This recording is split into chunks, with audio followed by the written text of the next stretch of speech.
3 चीजें हमेशा करनी चाहिए, that is cleanse, moisturise and protect. पहला जो स्टेप है वो क्लिंजिंग है। Cleansing is the most important step. अगर आपका क्लीन ही नहीं होगा फेस तो आपका पेनिट्रेट कैसे करेगा प्रोडक्ट। पिंपल्स एक तो हमेशा रहते ही हैं, पहले सीरम लगाने लग जाते हो या सीरम इज अ ट्रीटमेंट, तो आप उससे पहले देखो कि व्हाट यू कैन चेंज। बहुत लोग क्या करते हैं जब मुंह धोते हैं तो वो क्या करेंगे, फॉर्मेलिटी के लिए धो रहे हैं, they don't even take out 30 to 45 seconds to clean. Cleaning अपने फेस की अच्छे करो तो आधा जो आपका स्किन केयर का इशू वैसे ही खत्म हो जाएगा। मैंने बेक स्टार्ट किया था तो सबने मुझे बोला एक क्लिंजर बना दो और वो कह दो फॉर एवरीबॉडी। मैंने कहा नहीं, मैंने 5 क्लिंजर्स निकाले। एक्ने का इशू है तो मैं आपको सैलिसिलिक क्लिंजर दूंगी ना, और अगर मेरी ड्राई स्किन है तो मैं आपको सैलिसिलिक क्यों दूंगी, तो मैं आपको हेलुरोनिक दूंगी। अभी कोविड में तो आपने इतना सुसाइड्स भी देखा है। एलन के शो पे देयर वाज अ डीजे, एक हफ्ते पहले ही वीडियो देखा था जिसमें वो डांस करते थे, ग्रेट बॉडी, फ्लेक्सिबल, सब कुछ। So I don't think so there is one way to look at it. Of course आप फिजिकली एक्टिव हो, आपको बहुत हेल्प करता है, but it's okay to talk. आप देखोगे जिसको ना बहुत जल्दी सक्सेस और फेम मिलता है वो कभी सस्टेन नहीं कर पाते। Very unlikely for them to make it. Every overnight success is a 10-year story. मेरे पापा चाहते थे कि अगर समाज सेवा बनना तो आईएएस बन। उनको लगता था कि एनजीओ और ये वाले ना धरने वाले लोग होते हैं, तो सरवानी तो मेरे बच्चे की तरह। आई फील अब सरवानी टीनेज डॉटर है मेरी, इंडिपेंडेंट भी है, थोड़ी सी अपनी मनचली भी है। बहुत लकी होते हैं लोग जिनकी चीज़ उनसे बड़ी हो जाती है। क्या आपको लगता है कि लोग चीट क्यों करते हैं रिलेशन में अगर कोई सीरियस चल रहा है? Hi guys, my name is Tushar Sharma. So welcome to my channel. Today we are doing a really special episode with a really special person. In this episode, we have covered a lot of topics like skin care, women empowerment, entrepreneurship. I hope you guys will also enjoy. So let's begin. Hi Drit. Hello. Hi. So कैसे हो आप? बहुत बढ़िया, तुम बताओ। और फिर क्या चल रहा है आपकी लाइफ में आजकल? बस बहुत सारा काम चल रहा है, लगी हुई हूँ। Oh nice. और फिर लाइक बे कॉस्मेटिक आपकी कॉस्मेटिक कंपनी हमने स्टार्ट करी है, सो उसके बारे में थोड़ा कुछ बताओ। बस अच्छा स्किन केयर बनाने की कोशिश है। मेरा हमेशा से इंटरेस्ट था स्किन केयर के, मैंने काम भी किया है काफ़ी कंपनीज़ के साथ। तो मैं हमेशा सोची थी इतने सारी क्रीम्स हैं, इतने सारे मॉइस्चराइजर्स हैं, करते क्या एग्जैक्टली, यू नो। तो इंग्रेडिएंट बेस्ड है कंपनी हमारी, so we are very focused on the ingredients that we use. और हर प्रोडक्ट में उसका डिस्क्रिप्शन है कि वो एग्जैक्टली टारगेट क्या करता है। तो अगर आप कोई लोशन लगा रहे हो तो वो एग्जैक्टली पिगमेंटेशन में हेल्प करेगा या वो एंटी एजिंग में हेल्प करेगा। तो मतलब मैं हमेशा से चाह रही थी कि मैं स्किन केयर में काम करूं, बट मुझे नहीं पता था कि इतनी जल्दी कर पाऊंगी। मैं हमेशा सोच रही थी कि लाइफ में एक ये गोल तो है ही कि अपना स्किन केयर ब्रांड स्टार्ट करना है, क्योंकि मुझे हमेशा जानना होता था इसके अंदर क्या है, ये कैसे बना है और ये किसने बनाया है। तो उसकी जो इंटरेस्ट भी था, तो धीरे धीरे करते you know it turned out into bake, तो अब वो कर रही हूँ। ओके, सो ये आइडिया आया कैसे दिमाग में, मतलब स्टार्ट करने का? और ये मतलब किस चीज़ ने मोटिवेट, किस चीज़ ने करा? कुछ मोटिवेशन होती है मैंने ना बहुत सारे ब्रांड्स के लिए भी काम किया है स्किन केयर। तो हमेशा से मैं उनकी स्क्रिप्ट्स देखती थी, जब मेरे पास आती थी तो हमेशा देखती थी एक ही तरह की स्क्रिप्ट है, और कुछ भी मतलब एक मुझे लगता था कि मुझे कोई बताए तो सही कि इसके अंदर है क्या ऐसा जो ये मुझे ये इफेक्ट देगा।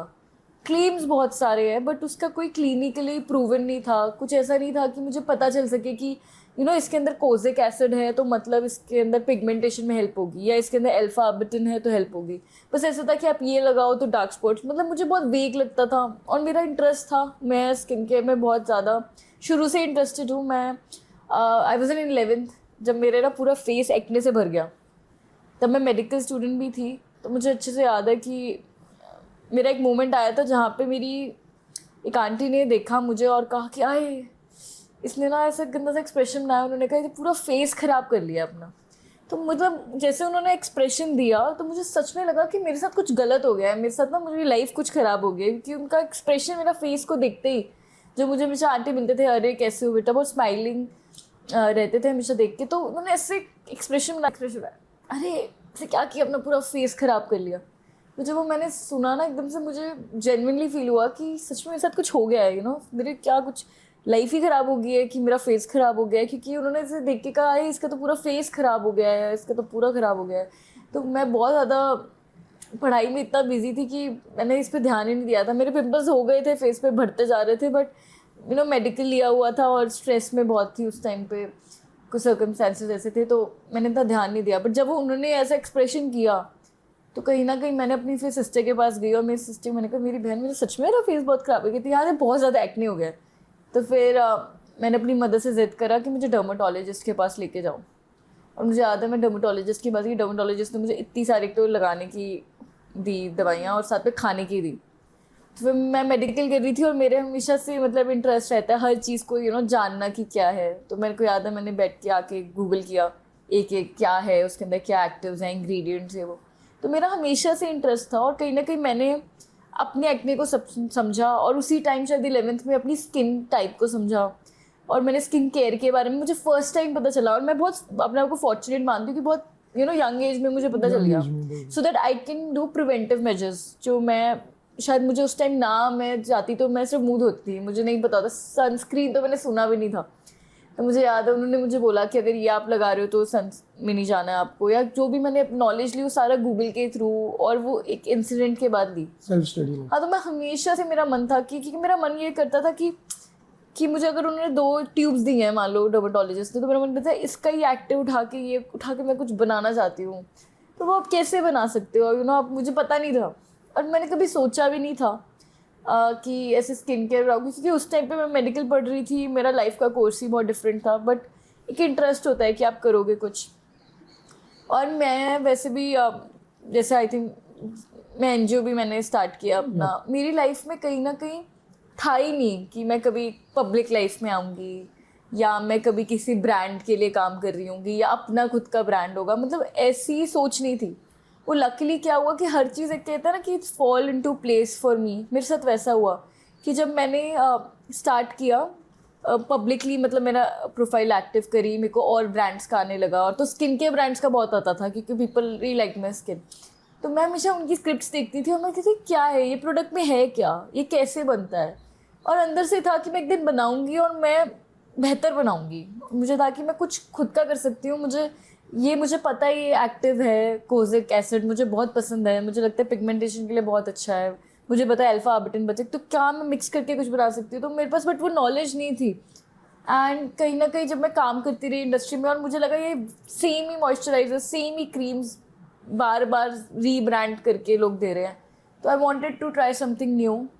एंड फिर eventually everything fall into place, मेरे पास कुछ फॉलोइंग आ गई, मुझे लगा कि कॉन्फिडेंस आया कि मैं ये बना सकती हूँ, थोड़ा फाइनेंशियली भी उसे सपोर्ट कर सकती हूँ और मेरे पास एक ऑडियंस है जो अगर मैं बनाऊँगी तो पहला प्रोडक्ट वो ले लेंगे।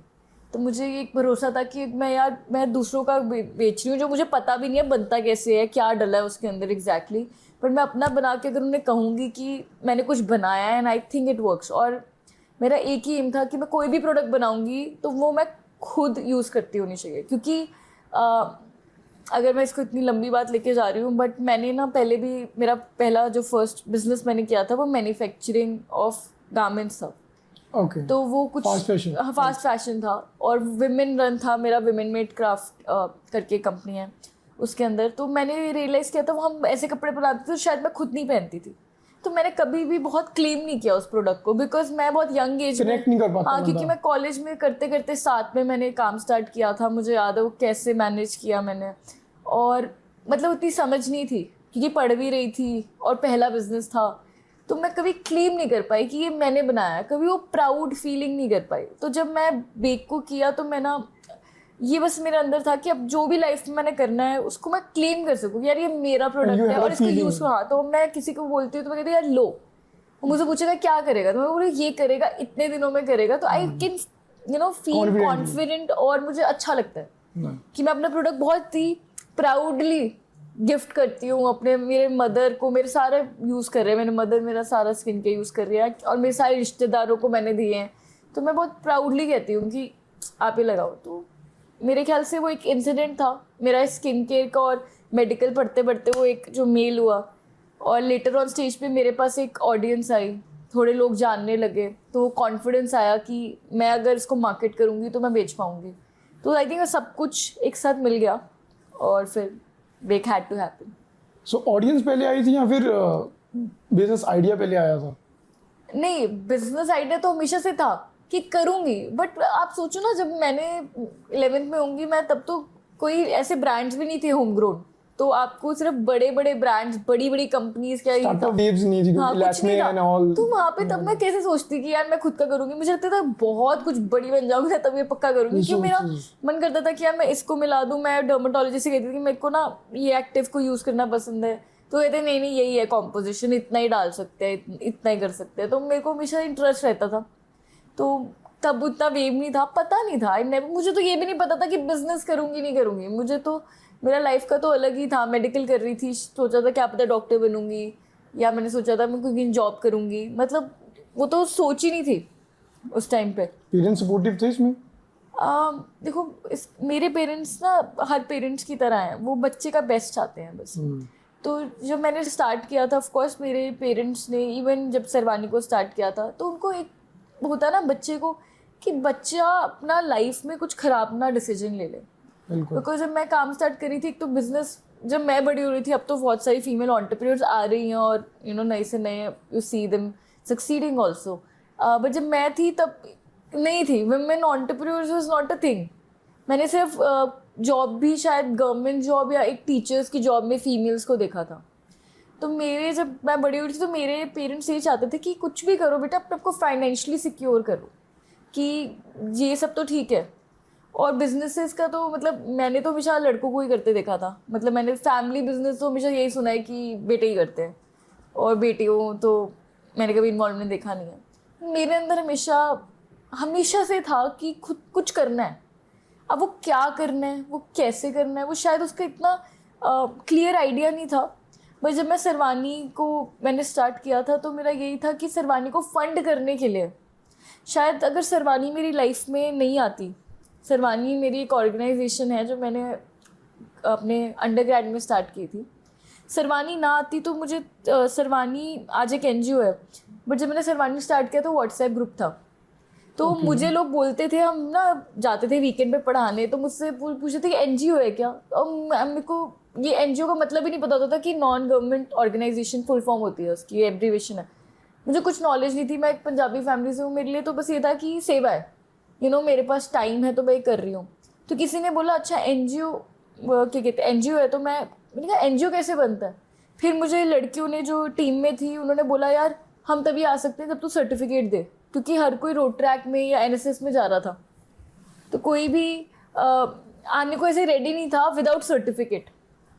तो मुझे तो अच्छा सर्टिफिकेट देने के लिए क्या करना पड़ेगा। फिर किसी ने कहा सर्टिफिकेट देने के लिए आपको रजिस्ट्रेशन करनी पड़ेगी NGO में, तो तब रजिस्टर कराया। इवन मैं तो अंडर एज थी, तो मेरे मदर के नाम पे मैंने, हाँ, और मेरी जो सरवानी की टीम मेंबर्स थे उनके मदर्स को हमने इन्वॉल्व किया, क्योंकि हम अंडर एज थे, 21 चाहिए थे, मैं तो 18-19 साल की थी।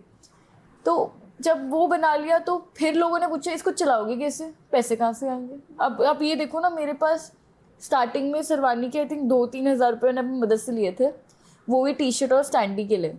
और जब मुझे याद है 4-5 दिन बाद मैंने ना, फंड तो चाहिए ना आपको हमारे पास, और सरवानी स्टार्टिंग में हाँ फंड चाहिए। अब मेरे पास कुछ भी नहीं, हमारा कोई पॉकेट मनी भी नहीं था। ऐसा था कि अगर कुछ चाहिए पैसे, तो अगर फोटो स्टेट करवाने हैं नोट्स, तो मम्मा से ले ले बाबा 200 रुपये दे दो आप। तो मेरे पास कुछ अपना सेविंग कुछ भी नहीं था। तो मैंने यही करा कि मेडिकल छोड़कर वैसे अंडरग्रेड में पॉलिटिकल साइंस ऑनर्स करने के लिए ली थी। वैसे घर वाले नाराज थे, my father was very furious. उनको था कि ये क्या कर रही है, इतनी अच्छी स्टूडेंट है, मेडिकल क्यों छोड़ दिया, काउंसलिंग क्यों नहीं भरी, why she wasting her time. हाँ, और मेरे फादर तो बहुत ही गुस्सा थे, शायद वो 1 महीना मुझसे बात नहीं करी थी जब मैंने मेडिकल छोड़ने का डिसीजन लिया था। तो जब ये मैंने डिसीजन लिया तो मेरे को ये था कि अब मैंने पैसे भी पूछ के नहीं लिए थे कि मुझे क्यों चाहिए, बताया नहीं कि मुझे कोई टी-शर्ट बनवानी है, मुझे स्टैंडी। तो मैंने एक टेबल लगाया था MCM में, और अपनी 2 को जो पहले से जुड़ी थी लड़कियां उनको साथ में खड़ा किया। 1 हफ्ते में 110 लड़कियों का रजिस्ट्रेशन कराया। उन्होंने टी-शर्ट्स खरीदी, हमने 250 की टी-शर्ट रखी थी, 200 रुपये का रजिस्ट्रेशन। तो कोई तो पूरा 450 दे रही थी, तो कोई सिर्फ रजिस्ट्रेशन के 200। ऐसे करके हमने कुछ 40,000 से लेके 50,000 तक सेव किया। और जब जैसे ही मैं वो लेके आई, अब मेरे पास तो कोई जगह भी नहीं रखने के लिए, तो वो पैसे लेके, तो मैंने मदर ने कहा कि चलो पहले अपने मेरे को दो, वो जो तुम लेके गई थी वापस हाँ वापस दो। तो उसके बाद से सरवानी ने हमेशा, मतलब मेरे को ये था कि लोगों ने बोला NGO के लिए तो बहुत पैसा चाहिए, तो मेरा दिमाग घूमने लगा, how can I make this something which is sustainable, खुद पैसे कमाए खुद करे। तो हमने ट्राई सिटी का चंडीगढ़ में सबसे पहला ओपन माइक स्टार्ट किया। We started our Sarwani open mic के नाम से, जिसका टिकट रखा मैंने ऑडियंस का 50 रुपये और जो परफॉर्म करने का उसका 150 या 100 रुपये से स्टार्ट किया था हमने। और हमने वो पैसे कलेक्ट करके 7 आई थिंक हर महीने कुछ 8 से 9 हज़ार तक हम कर लेते थे, और वही पैसे हम सरवानी में इन्वेस्ट करते थे। चार्ट पेपर लेना है, कुछ भी लेना है, वो उसी में। और आज भी इवन सरवानी के रजिस्ट्रेशन फ़ी है, जो वॉलंटियर जुड़ना चाहते हैं तो वो तो हमारा एक इनकम सोर्स बनी, फिर ये बनी। फिर मुझे एक रियलाइजेशन हुई कि मुझे लगता है मेरी लाइफ में सब कुछ सरवानी ने दिया है। फिर हुआ क्या, ये हो गया, सब ओपन माइक करने लग गए। तो मैं विमेन रन था, और पहले हम विमेन सेंट्रिक बहुत थे, तो हम विमेन राइट्स के बारे में बात करते थे।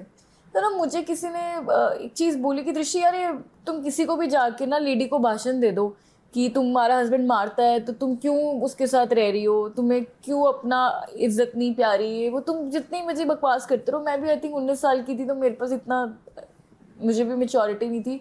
तो मुझे उन लेडी ने बोला कि ऋषि, जब तक पैसा नहीं है ना और पेट में खाना नहीं है, तब तक कोई मोटिवेशन काम नहीं करेगी। वो आइडिया जब मेरे दिमाग में आया तो मुझे लगा कि यार मुझे ना इन औरतों को सिर्फ लेक्चर और ज्ञान नहीं देना, मुझे सच में एम्पावर करना है। तो फिर मैंने एक विमेन मेड क्राफ्ट को स्टार्ट किया, जो कि सरवानी फ्लेयर था, जो कि सरवानी का प्रोजेक्ट था, सब्सिडरी। हाँ, एक प्रोजेक्ट था सरवानी फ्लेयर करके, जिसमें हम क्या करते थे कि जो भी घर पे बैठकर जो भी आप बना सको आप वो बनाओ, और हम उसको सेल करेंगे। फिर हम कोई कमीशन नहीं रखेंगे। बट मैंने ये रियलाइज करा धीरे धीरे, बिकॉज मुझे याद है हमने SD में स्टॉल लगाया उसका, हमने चंडीगढ़ क्लब में उसका स्टॉल, क्योंकि सरवानी को स्टॉल फ्री में मिल जाते थे कि NGOs को फ्री में, वो कहते थे डोनेशन बॉक्स रख लो। डोनेशन हम लेते नहीं थे, क्योंकि मेरा पहले 3 साल मैंने कोई डोनेशन नहीं ली सरवानी में, 0 डोनेशन। क्यों? क्योंकि हम लिखते थे we don't accept any donations, क्योंकि मुझे था कि खुद के पैसे कमाने। तो मेरे को तो बहुत ही प्रॉब्लम थी, मुझे लगता था चंदा है ये। But you know NGO is all about donation. हाँ, और मैंने 3 साल ली नहीं, बिकॉज मेरे अंदर ना पता नहीं क्या, तो कभी बचपन में सुना था चंदा नहीं मांगना, ऐसे हाथ होना चाहिए, ऐसे नहीं होना चाहिए। तो वो मेंटालिटी मेरी ऐसी थी कि मुझे लगता था ये तो मेरा बच्चा है। मैंने सरवानी को बहुत ही ऐसा सोचा कि ये तो मेरी चीज़ है, इसको मैं अपनी तरीके से चलाऊंगी। मुझे लोग आते भी थे, मुझे याद है एक इवेंट था सरवानी का, एक पुलिस ऑफिसर थी, उनके ना वो मेरे पास आई, कहते बेटा तुम बहुत अच्छा काम कर रहे हो, मैंने तुम्हें पैसे देने हैं। मैंने कहा आंटी ऐसे नहीं। उन्होंने अपने वॉलेट में जितने उनके पैसे थे ना, उन्होंने मुझे ऐसे करके ऐसे उन्होंने मुझे हाथ में देने चाहे। मैंने उनसे लिटरली मैंने कहा नहीं आंटी नहीं। क्योंकि कहते क्यों? मैंने कहा आप मुझे पैसे दे रहे हो सोच के पता नहीं मैं कहाँ किसी अच्छी जगह लगाऊंगी। कल को मैंने इसकी T-शर्ट ले ली या मैंने इसकी कोई चार्ट पेपर खरीद लिया, तो ये जहाँ आप देना चाह रहे हो ना वहाँ नहीं जाएंगे। तो बस मेरी सोच बहुत बंद थी। मुझे था कि मैं अभी कॉलेज में हूँ, सरवानी अपने पैसे बना रहा है, हम इवेंट्स कर रहे हैं, मैं कॉलेज से निकलूँगी, अच्छी जगह कहीं मास्टर्स करूँगी, फिर जॉब करूँगी, और सरवानी को कभी किसी और की ज़रूरत नहीं पड़ेगी। मतलब मेरा शायद उस टाइम पे मेक बिलीव वर्ल्ड भी था, और मैं बहुत खुश हूँ कि शायद मैं वैसा सोचती थी। तो हुआ क्या, मैं काफ़ी हम डिटेल में चले गए। तो फिर सरवानी फ्लेयर करा, तो मुझे रियलाइज़ हुआ जब हम चंडीगढ़ क्लब में SD में हमने स्टॉल्स लगाए कि यार इसमें ना इन्वेस्टमेंट चाहिए होगी हमें चीज़ों के लिए। तो इसको फिर मैंने एक बिल्कुल अलग एंटिटी बना दिया, एक अलग से फर्म बनाई, विमेन मेड क्राफ्ट। इसका नाम बदला, विमेन मेड क्राफ्ट रखा। और फिर मैंने सोचा कि एक सोशल एंटरप्राइज बनाऊंगी जो पैसे कमाएगा और सरवानी को सपोर्ट करेगा। और ये तब मैं जब कर रही थी तो मुझे हमेशा लगता था कि यार ये तो अभी मेरा अंडरग्रेड ख़त्म होगा ना, मैं किसी और को बना के प्रेसिडेंट जैसे रोड ट्रैक और उसमें होता है मैं निकल जाऊंगी। मेरे अंदर वो मैच्योरिटी और रियलाइजेशन नहीं थी तुषार की मुझे ये पता चले कि ये तो मेरा बच्चा है, मैं इसको कभी अबैंडन नहीं कर पाऊंगी। ये जो मेरी सोच है ना कि मैं 3 साल बाद निकलूंगी कॉलेज से और ये किसी और को प्रेसिडेंट बना के मैं मास्टर्स करने कहीं चली जा सकती हूँ, ये पॉसिबिलिटी है ही नहीं। तो जब तक वो एंड आया मोमेंट, मेरा अंडरग्रेड ख़त्म हो गई, मास्टर्स में एडमिशन, तो मुझे रियलाइज़ हो गया तो ये मैं इसको छोड़ नहीं सकती, ये तो मेरे बच्चे की तरह है। और फिर मुझे ये भी रियलाइजेशन हो गई कि बच्चा आपका कितना भी आपको प्यारा हो, अगर आप उसको गोद में उठा के नहीं रख सकते, एक टाइम उसको चलना पड़ेगा ही। बिल्कुल। फिर मैंने रियलाइज़ किया कि क्योंकि ना डिमांड्स करने लगी सरवानी। पहले मेरा ऐसे होता था, मैंने स्टार्ट किया था पैशन प्रोजेक्ट पे, मैं कोई पॉलिटिकल सोशल बैकग्राउंड से नहीं हूँ, मेरी ना कोई फैमिली सोशल पॉलिटिकल बैकग्राउंड है यहाँ जहाँ पे मुझे कोई सोशल वर्क करने की दिखाने की ज़रूरत हो, या मेरा कोई मतलब मैंने कभी ऐसा देखा हो family Just you wanted to do कि बस हाँ कि ऐसा दिमाग नहीं में था, आ गया मतलब ख्याल। मैंने बचपन में ज़्यादा से ज़्यादा मैंने कोई ऐसे ऑर्फनेजेस भी विजिट नहीं करे। मेरे मदर मैंने कई बार इस बारे में बात की, गुड़ के चावल हर थर्सडे को मम्मा बनाते थे और हमने वो लगा के हमने बांटने। उससे ज़्यादा मैंने मतलब या किसी की हेल्प कर दी, बट कभी ऐसे NGO या कोई कभी ऐसे पब्लिकली काम नहीं किया था। तो जब मैं जैसे आप बता रही हूँ ना, बच्चा होता है वो बड़ा होता है तो डिमांड करने लगता है। मेरे साथ एक ऐसा भी टाइम आया जब सरवानी मुझे डिमांड करने लगी कि मेरे लिए मैनेजमेंट हेड होना चाहिए, मेरे लिए एक रिक्रूटमेंट होना चाहिए। तो मुझे प्रॉब्लम भी आई बीच में, जब आई थिंक मेरा कोई 1 साल हो गया था, तो मुझे लगा ये तो मैं फ़न के लिए करती थी, ये तो मैं इसलिए करती थी कि मैं मेडिकल स्टूडेंट रही हूँ, मैंने अब अंडरग्रेड में पॉलिटिकल साइंस ऑनर्स करी है, मुझे ये पढ़ाई ईजी लगी, मेरे पास टाइम ज़्यादा है, इसको तो मैं अपनी खुशी के लिए कर रही हूँ। बट ये तो डिमांड कर रहा है, क्योंकि बच्चा बड़ा होगा तो वो आपसे कहेगा मुझे ये चाहिए मम्मी, मुझे वो बिजनेस चाहिए। और NGO डिमांड करेगा ही। हाँ, तो मतलब मैंने कभी उसको NGO की मैं बच्चे की तरह देखा है। आज मैं उसके बारे में बात करूँ तो रिस्पॉन्सिबिलिटी की तरह देखा है। तो जब वो डिमांड करने लगा तो मेरे को एक स्ट्रगल पीरियड आया, क्योंकि आप एक कॉलेज में हो, आपको लाइफ में आप करियर तो सोच नहीं रहे हो उसके अंदर। मैं आज भी कभी भी करियर तो कभी भी नहीं मैं सोच सकती उसको, वो मेरे बच्चा है, मुझे उसके लिए प्रोवाइड करना है। तो बस वो डिमांड करने लगा, तो फिर देन आई रियलाइज, मुझे याद है मैं बहुत रोई, मैंने कहा यार ये तो मेरे को परेशान हो रही हूँ, कोई अभी ये करना पड़ रहा है वो करना पड़ रहा है, क्योंकि जो चीज़ मुझे मज़ा आता है, जो सेवा में मज़ा आ रहा है, वो तो कम करना पड़ रहा है, मैनेजमेंट ज़्यादा करनी पड़ी है, इतने 100 वॉलंटियर्स, मजा कम हो रहा है। हाँ 100 वॉलंटियर्स को मैनेज करना बहुत मुश्किल है, क्योंकि वो कोई सर्टिफिकेट कभी कर रहा है, कोई कह रहा है मुझे यहाँ लेना है, मुझे कोई कह रहा है एक्टिविटी कौन सी है, प्लानिंग में ज़्यादा टाइम जा रहा है।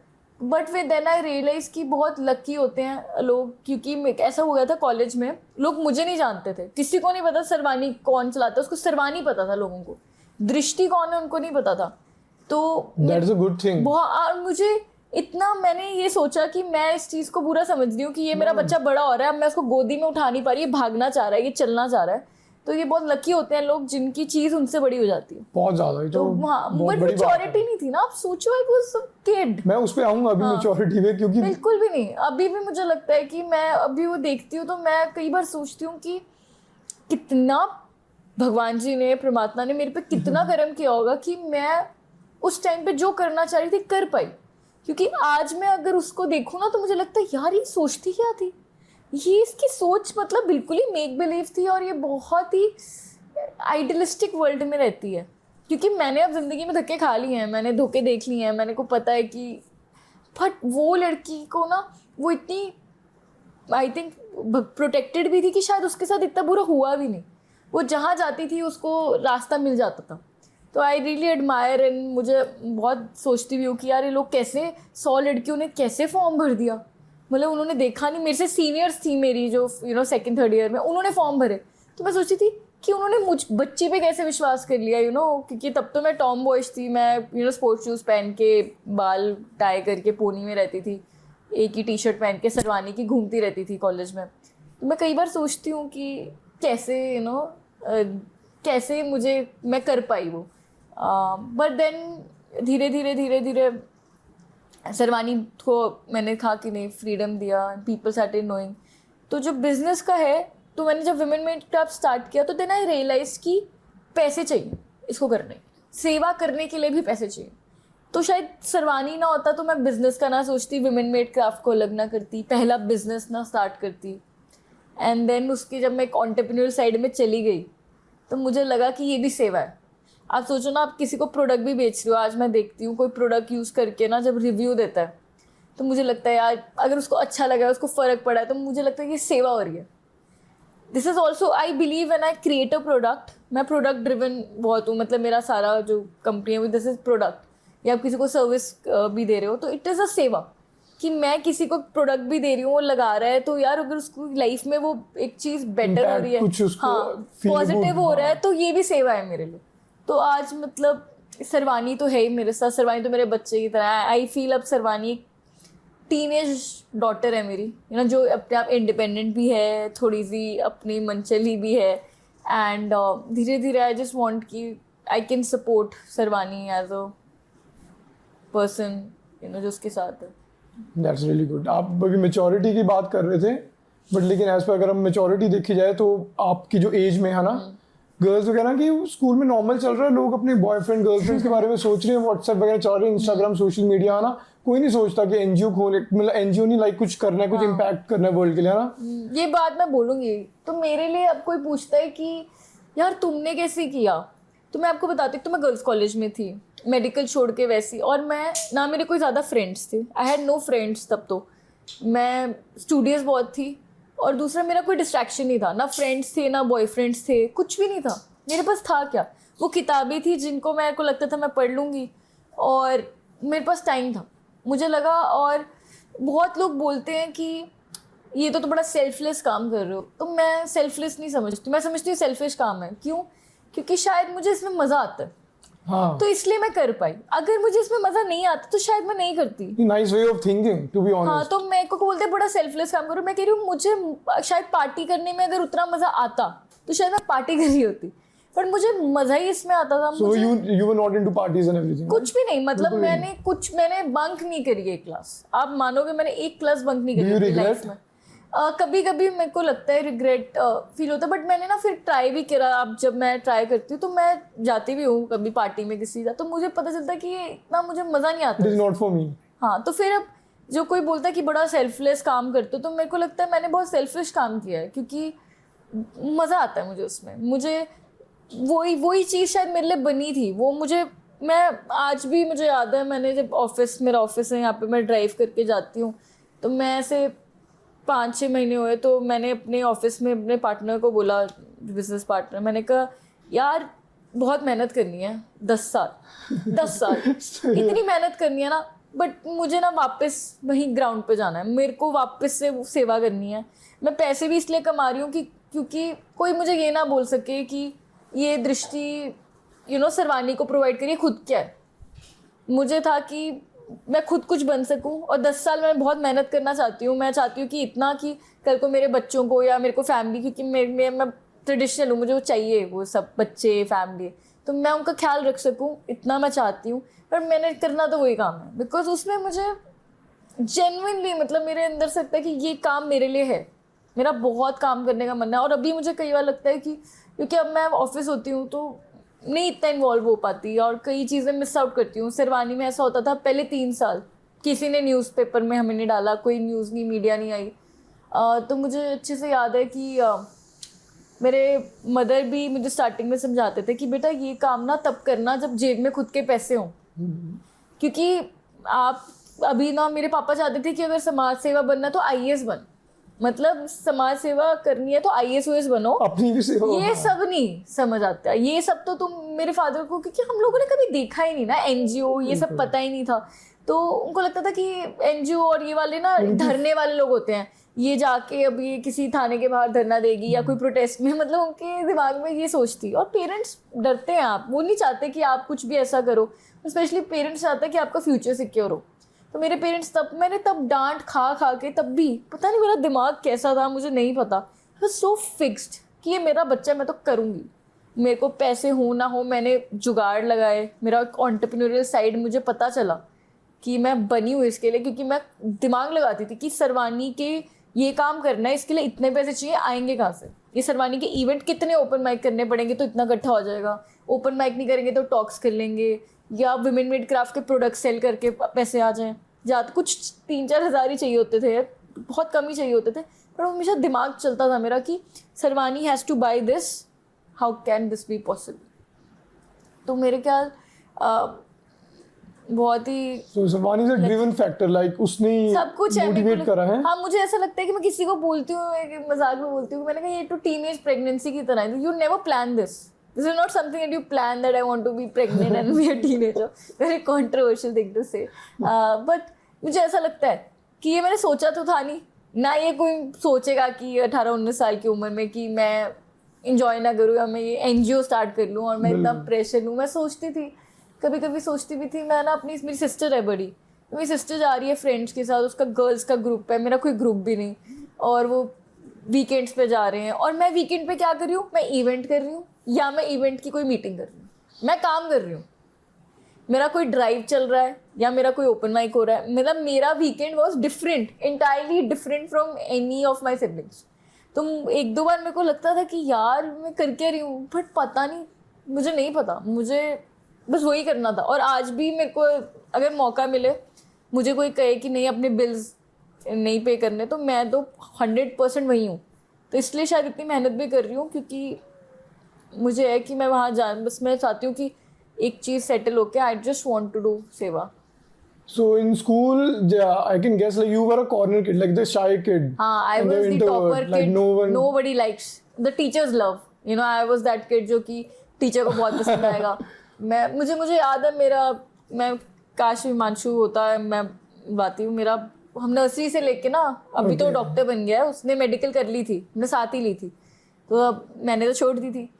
तो वो ये मुझे बोलता था कि Drishti we used to hate you because कोई भी टेस्ट है, कुछ भी होमवर्क है, तो टीचर ने ये बोलना हमारी कि दृष्टि ने तो किया हुआ है, दृष्टि तो करके लाई है, दृष्टि तो पढ़ के आई है, तुमने क्यों नहीं किया? दूसरों के लिए खराब। बट मैं बस ऐसे थी घोड़े की तरह। I had a very difficult schooling, मतलब मैं बहुत बुली हुई थी 7th में। बुली मतलब बहुत गंदा बुली, मतलब बुलिंग जो आप देखते हो वो बुलिंग, मतलब हर कोई बोल देता है मैं बुली हुई थी। मैं जेन्युइन बुली हुई थी। मतलब ऐसा फिजिकल बुली नहीं हुई, टचवुड, किसी को भी नहीं होना चाहिए। मेरे साथ ऐसा था कि I was a very Tom boyish, ठीक है, तो मेरा बाल इतना था, बट क्या हुआ 6th-7th में जो हॉलीडेज होती हैं उसमें मेरे बाल थोड़े लंबे हो गए। मैंने बाल कटवाए नहीं उस समय, तो मैंने टाई टोई कर लिए। तो there were some girls in my class जिनको मैं पसंद नहीं आई। आई थिंक मुझे वो एक अनवांटेड अटेंशन मिला फर्स्ट टाइम ना बॉयज़ ग्रुप से, तो वो मेरी क्लास में कुछ लड़कियों को पसंद नहीं आया। मुझे तो समझ ही नहीं आया कि मुझे मिल रहा है, तो वो कुछ बस लड़कियों को, मैंने उनसे पूछा भी, मैंने कहा तुम मुझसे प्रॉब्लम क्या है, तो उसने मुझे बोला मुझे तेरी शक्ल ही नहीं पसंद। कहती मुझे पता नहीं है। And my the girl who used to bully me, I asked her कि क्या प्रॉब्लम है, मुझे क्यों इतना तंग कर रखा है, मुझे तुम इतना परेशान कर रहे हो कि मैं बैठी हुई हूँ तो वो पूरा टाइम मेरे बारे में बातें हंस रहे हैं। तो एक पैरानोया हो जाता है। अब शायद आपके बारे में हंस भी नहीं रहे क्योंकि आपको इतना बुली कर चुके हैं वो कि आपको लग रहा है कि मेरे बारे में ही बात कर रहे हैं। मैंने अपने फादर को कन्विंस किया कि स्कूल बड़ा गंदा है, मुझे छोड़ना है स्कूल, बट मेरा ट्रांसफर नहीं हो पाया किसी और स्कूल। तो वो डिप्रेशन से थोड़ा हो जाता है। मुझे मेरा एक पेज बनाया गया जिसमें ना फेसबुक, और मैं फेसबुक पे थी नहीं, तो मुझे पता भी नहीं मेरा पेज, मेरे को ऑनलाइन भी बुलिंग किया गया। मेरे को वह दृष्टि डैश खरबंदा बना के ना किसी एक कोई वल्गर सी पिक्चर लगाई, बहुत चीज़ें मैंने देखा है। तो बहुत छोटी थी, मैं बताती हूँ तो मैंने इसको डील कैसे किया। तो मेरा जब वो बना मुझे पता भी नहीं, मैं तो स्कूल में बुली हो रही हूँ, तो मुझे तो वही बुलिंग दिख रहा है कि यार ये मेरे पे हंसते हैं। मुझे पमेरियन बुलाते थे, पमेरियन आ गई, पमेरियन आ गई। अब प्रॉब्लम क्या है, मैं तो डॉग लवर हूँ, बट ना हमारे गली में पमेरियन है पीछे, तो वो अब तो शायद नहीं है बट तब थी, तो वो हमेशा भौंकती थी मेरे पे अगर मैं वहाँ से निकलूँगी। तो मुझे सारी ब्रीड्स पसंद है, मेरे घर पे खुद लैब थे, और मुझे पमेरियंस नहीं पसंद है। तो इसलिए नहीं मुझे नहीं पता था, मैंने पूछा। अब सोचो मैं बहुत ही, क्योंकि मैं समझना चाह रही थी कि मुझे इतना बुली करा क्यों जा रहा है, तो मैंने एक बार पूछा, मैंने कहा पमेरियन क्यों बुलाते हो? मतलब आप सोचो। और ये सब तब हुआ जब शायद 1-2 साल हो गए बुलिंग के, तब मैंने जानना चाहा कि क्या रीज़न है। तब तक मैं ओवर भी हो चुकी थी, तो मैंने जो मुझे बुली कर भी रही थी मैंने पूछा उस ग्रुप से, तो उन्होंने बोला एक तो तू फेयर बहुत है और तेरा मुंह छोटा है, तो तू मुझे पमेरियन जैसी लगती है, तो इसलिए हम तेरे को पमेरियन बुलाते हैं। मतलब मेरा बहुत ही ओपन कॉन्वर्सेशन रहा एक टाइम पे आके कि अब हंसी आती है कि बट तब नहीं अच्छा लग रहा होगा। नहीं, आप छोटे होते हो ना, आप इनसिक्योर हो जाते हो, आपको लगता है कि अरे यार मेरी कोई बटन तो नहीं टी-शर्ट का खुला हुआ, क्यों हंस रहे हैं, मेरा स्कर्ट ठीक है, मेरे बाल ठीक है, मेरे कुछ फेस पे तो नहीं लगा हुआ, आप कॉन्शियस हो जाते हो, एक पैरानोया होता है। तो मुझे याद है जब वो पेज बना, मुझे पता भी नहीं मेरे पे पेज बना है, मुझे कोई बता भी नहीं रहा, तो मुझे किसी दूसरे सेक्शन में एक लड़के ने बोला अरे तेरा पेज बनाया हुआ है, तूने देखा है? यार मेरा किसने पेज बना दिया? तो फिर तो मैंने देखा जाके, अब मैंने देखा, मुझे बहुत दुख लगा। बट ना फिर मेरी लाइफ में एक ये सीन है कि मैंने सोचा कि ये मुझे कितना इफेक्ट कर सकता है, ये किसको पता चलेगा तो इफेक्ट करेगा। तो मैंने वो खोला फेसबुक पे जाके, मेरे पास फेसबुक था ही नहीं तब, तो मैंने फेसबुक पे वो आईडी बना के लॉगिन करके चेक किया, तो मैंने अपने मदर को बताया, मेरे मामू भी तब यहाँ पे इंजीनियरिंग करते हैं, उनको बताया। मैंने कहा देखो ये पेज बना है और ये आपको पता कहीं और से पता चले तो मैं आपको बता दूँ कि मेरा पेज बना है, इसमें मेरी कोई फोटो नहीं है बट मेरा नाम है और ये किसी की मॉडल का कोई किसी पॉर्न साइट से निकाल के लगा हुआ। और उन्होंने देखा तो मुझे उसके बाद फ़र्क नहीं पड़ा, क्योंकि मतलब मेरा क्लीन इतना रिकॉर्ड था कि मुझे था या मेरे को कुछ ऐसा है जिससे मैं एम्बैरेस हो सकती हूँ, या मैंने कुछ ऐसा किया है जिससे मैं शर्मिंदा हो सकती हूँ, तो वो कुछ था नहीं मेरा इतना। बट इट्स हार्ड, हाँ, but it was hard, but then I dealt with it. तो फिर अब क्या हुआ कि मैंने सारा ध्यान पढ़ाई पे लगा दिया। I became the topper. Channelise कर दी एनर्जी। हाँ, मैं ओलंपियाड्स दिए, मैं all India rank 3, Haryana first. तो मेरे को फोन मिल गया, मेरी पढ़ाई मैंने पूरा मतलब आई चैनलाइज माई, बिकॉज मैं ऐसे हो गई क्योंकि अब मुझे पता था कि मेरा स्कूल चेंज नहीं होने वाला। मैंने पूरा बुलिंग 8th तो बहुत ही बुरा था, 7th 8th was very bad. 7th तब भी ठीक था, 8th बहुत बुरा था। तो जब मैं बुली इतना हो गई तो फिर मैंने सोचा कि यार ये मुझे तंग कब होती हूँ मैं, जब मैं सुनती हूँ कि वो हंस रहे हैं तो मैं सोचती हूँ कि ये मेरे पे हंस रहे हैं। हंस रहे हैं नहीं हंस रहे मुझे नहीं पता। जब वो मैं एंटर करती हूँ तो वो बोलते हैं पर मेरे नागी, तो मैं उससे परेशान होती हूँ। तो मैंने क्या किया, मैंने कहा मैं सुनूंगी नहीं, मैं एक घोड़े की तरह हो गई। मैंने कहा मेरी लाइफ में कुछ नहीं है, मेरी लाइफ में सिर्फ पढ़ाई है और बस। एंड आई थिंक सो वो अभी भी हेल्प करती होगी चीज, क्योंकि अब इतने फॉलोअर्स, अटेंशंस वगैरह, तो ट्रोलिंग तो बहुत होती होगी ना। नहीं, मुझे स्टार्टिंग में नहीं मिली, मुझे बोला था लोगों ने मिलेगी, मुझे स्टार्टिंग में कुछ भी हेट नहीं मिला। बीच बीच में मिल जाता है बट ठीक है, मतलब फर्क क्या पड़ता है अगर आप सही हो ना। मतलब मुझे लगता है कि ठीक है। मुझे कई बार ऐसा लगता है जिन्होंने मुझे बुली भी किया ना, I don't hate them, I feel sorry for them, because मुझे नहीं पता कि उनके साथ क्या हो रहा था। क्योंकि ना मुझे नहीं पता, एक छोटी सी लड़की 13-14 साल की लड़की को किसी की अटेंशन चाहिए और नहीं मिल रही है तो वो कैसे रिएक्ट करती है उस टाइम पे, या हो सकता है उन्हें क्या इनसिक्योरिटी फील कराई गई हो, मुझे नहीं पता। बट आई फील कि I don't hate them, I understand कि चलो ठीक है गलत है, किसी के साथ नहीं करना चाहिए। मैं क्यों, कहीं ना कहीं मैं हर चीज़ मेरी लाइफ में हुई है, मैं उसके लिए थैंकफुल भी हूँ कि मुझे लगता है वो मेरे साथ हुई तो मैंने वो जोन समझा लाइफ में कि आपको तक ही फर्क पड़ सकता है जब तक आप उसे पढ़ने दोगे। मेरे को ये पता चल गया था कि जब मेरा एडमिशन नहीं हुआ किसी स्कूल में, कि 9th और 10th मुझे किसी ने बोला हुआ था कि 9th जिसमें करनी है उसी स्कूल में 10th होगी, तो मतलब उसमें चेंज होने का कुछ नहीं है। तो मुझे ये पता था मुझे 2 साल सर्वाइव करना, 2 साल सर्वाइव, क्योंकि पहले तो एस्केप प्लान था, पहले तो भागना था। पहला का प्लान था कि भाई कैसे भी करके अपने पेरेंट्स को बोलना है ये बकवास स्कूल है, यहाँ से निकलना है। अब जब मेरे को पता चल गया मैं 9th में जा रही हूँ, मेरा कोई स्कूल चेंज नहीं होने वाला और मेरे पर 9th के बाद 10th मेरा एक ही स्कूल से होना चाहिए, पहले था, I don't know still valid और नॉट। तो तब था सर्वाइवल का कि अब कुछ नहीं हो सकता, अब जो हंसना है जिसने हंस ले, जो बोलना है बोल ले, मुझे सर्वाइव करना। And I think I rocked it. आप सोचो मुझे बेस्ट स्पीकर का टाइटल मिला, हमारी हेड गर्ल को हटा के मुझे डाला गया, पता नहीं क्यों। फिर तो और हिट हो गया होगा ना बच्चों की। मतलब तुम सोचो कि मैं ये सोचती हूँ कि मैं तो सिर्फ पढ़ाई और अपने में ही थी, मेरा कुछ भी सर्कल नहीं, कुछ भी नहीं। तो बट वो मेरे एक टीचर ने कहा कि Drishti I think you have to be the one address, जो फेयरवेल पे 10th में एड्रेस किया मैंने। इलेक्शंस हुए, देखो 10th में इलेक्शंस हुए, 9th में तो मैं इलेक्शंस में, मैं अपनी क्लास में, मैं पूरे सेक्शन में इकलौती लड़की थी जो जीती। मतलब आप सोचो एक लड़की जिसके कोई दोस्त नहीं है, जो सिर्फ ऐसे काम करती है, वो इलेक्शंस भी जीत गई। तो मतलब लाइफ कम्स अराउंड, आपको वो जो पूरा पीरियड है वो किसी अच्छे पीरियड की तैयारी है। मेरे साथ हमेशा ऐसे ही हुआ है कि मुझे पता है जब बहुत बुरा निकल रहा है ना, मतलब बहुत अच्छा टाइम इसके बाद है। बट जैसे कि अभी मैं ऑरा मैच होता है ना, लेकिन ऑरा हो जाता है तो I can see your aura is really positive, है ना, और लाइकेबल पर्सनैलिटी है। So maybe that was the reason कि जो लोग नहीं जानते थे ना इलेक्शन, जो जानते थे वो तो जेलस है, तो नहीं जानते थे उन लोगों ने बोला नहीं यार ठीक है, लड़की को झूठी सी है, चुपचाप रहती है और थोड़ा बहुत आगे आगे। तो हमारी स्पीचेस ऐसे था कि ऐसे इलेक्शन थे वो आपको पार्टी वाइज ना अलॉट कर दी थी टीचर ने, तो आपको उसके हिसाब से आपको 10 दिन दिए गए थे। ओके, एंड मैं तो खड़ी भी ना होती, मैं कभी भी खड़ी ना होती, क्योंकि मेरे को तो कभी सोच ही नहीं सकती थी मैं जीत सकती। तो टीचर ने जबरदस्ती खड़ा करवाया कि नहीं तुम करोगी, तो मैंने ठीक है, that also went well. Okay, so कभी कॉलेज पॉलिटिक्स वगैरह कुछ करा? नहीं, पॉलिटिक्स नहीं, अच्छी थी कॉलेज नहीं। मैं बताती हूँ, मैं एमयून्स, मैंने बहुत सारे एमयून्स में पार्टिसिपेट किया है, मैं एमयून्स जीती हूँ। तो मेरा एक मतलब व्हाट्स दैट, एमयून होते हैं मॉडल यूनाइटेड नेशंस, ठीक है, तो मैंने उसमें पार्टिसिपेट किया है। मैं मेरे कॉलेज में पुणे में फर्स्ट एमयून हुआ था, मैं उसमें जर्नल असेंबली में फर्स्ट आई थी। तो मेरे पास वो भी एक्स्ट्रा पॉकेट मनी मेरे को मिलता था, क्योंकि पैसे मिलते हैं आप जीतने में, तो 5-10 हज़ार रुपये मिलते हैं। सो मैंने देखा था, I think so you went to TED talks as well, right, in some SD और सम कॉलेज। सो उन लोगों ने क्या कुछ बुलाया होगा ना, कुछ देख के कि कुछ क्या किस टॉपिक पे? अब क्या मैं आपको बताती हूँ ना, ऐसा होता है लाइफ में, जब आपको चाहिए होता है ना तब कोई आता नहीं है, और जब आपको नहीं चाहिए होता सब आ जाते हैं। तो मुझे अच्छे से याद है 3 साल मुझे सब बोलते थे ये तो ठीक है, काम करियर में ध्यान दे। मेरे पेरेंट्स का एक ही था कि आप ये तो कर रहे हो, पढ़ाई नहीं आपकी डिस्टर्ब होनी चाहिए। मतलब मास्टर्स में एडमिशन ऑफ कोर्स एग्जाम्स दे के अच्छे कॉलेज में जाना है, तो बिना एंट्रेंस के तो होगा नहीं।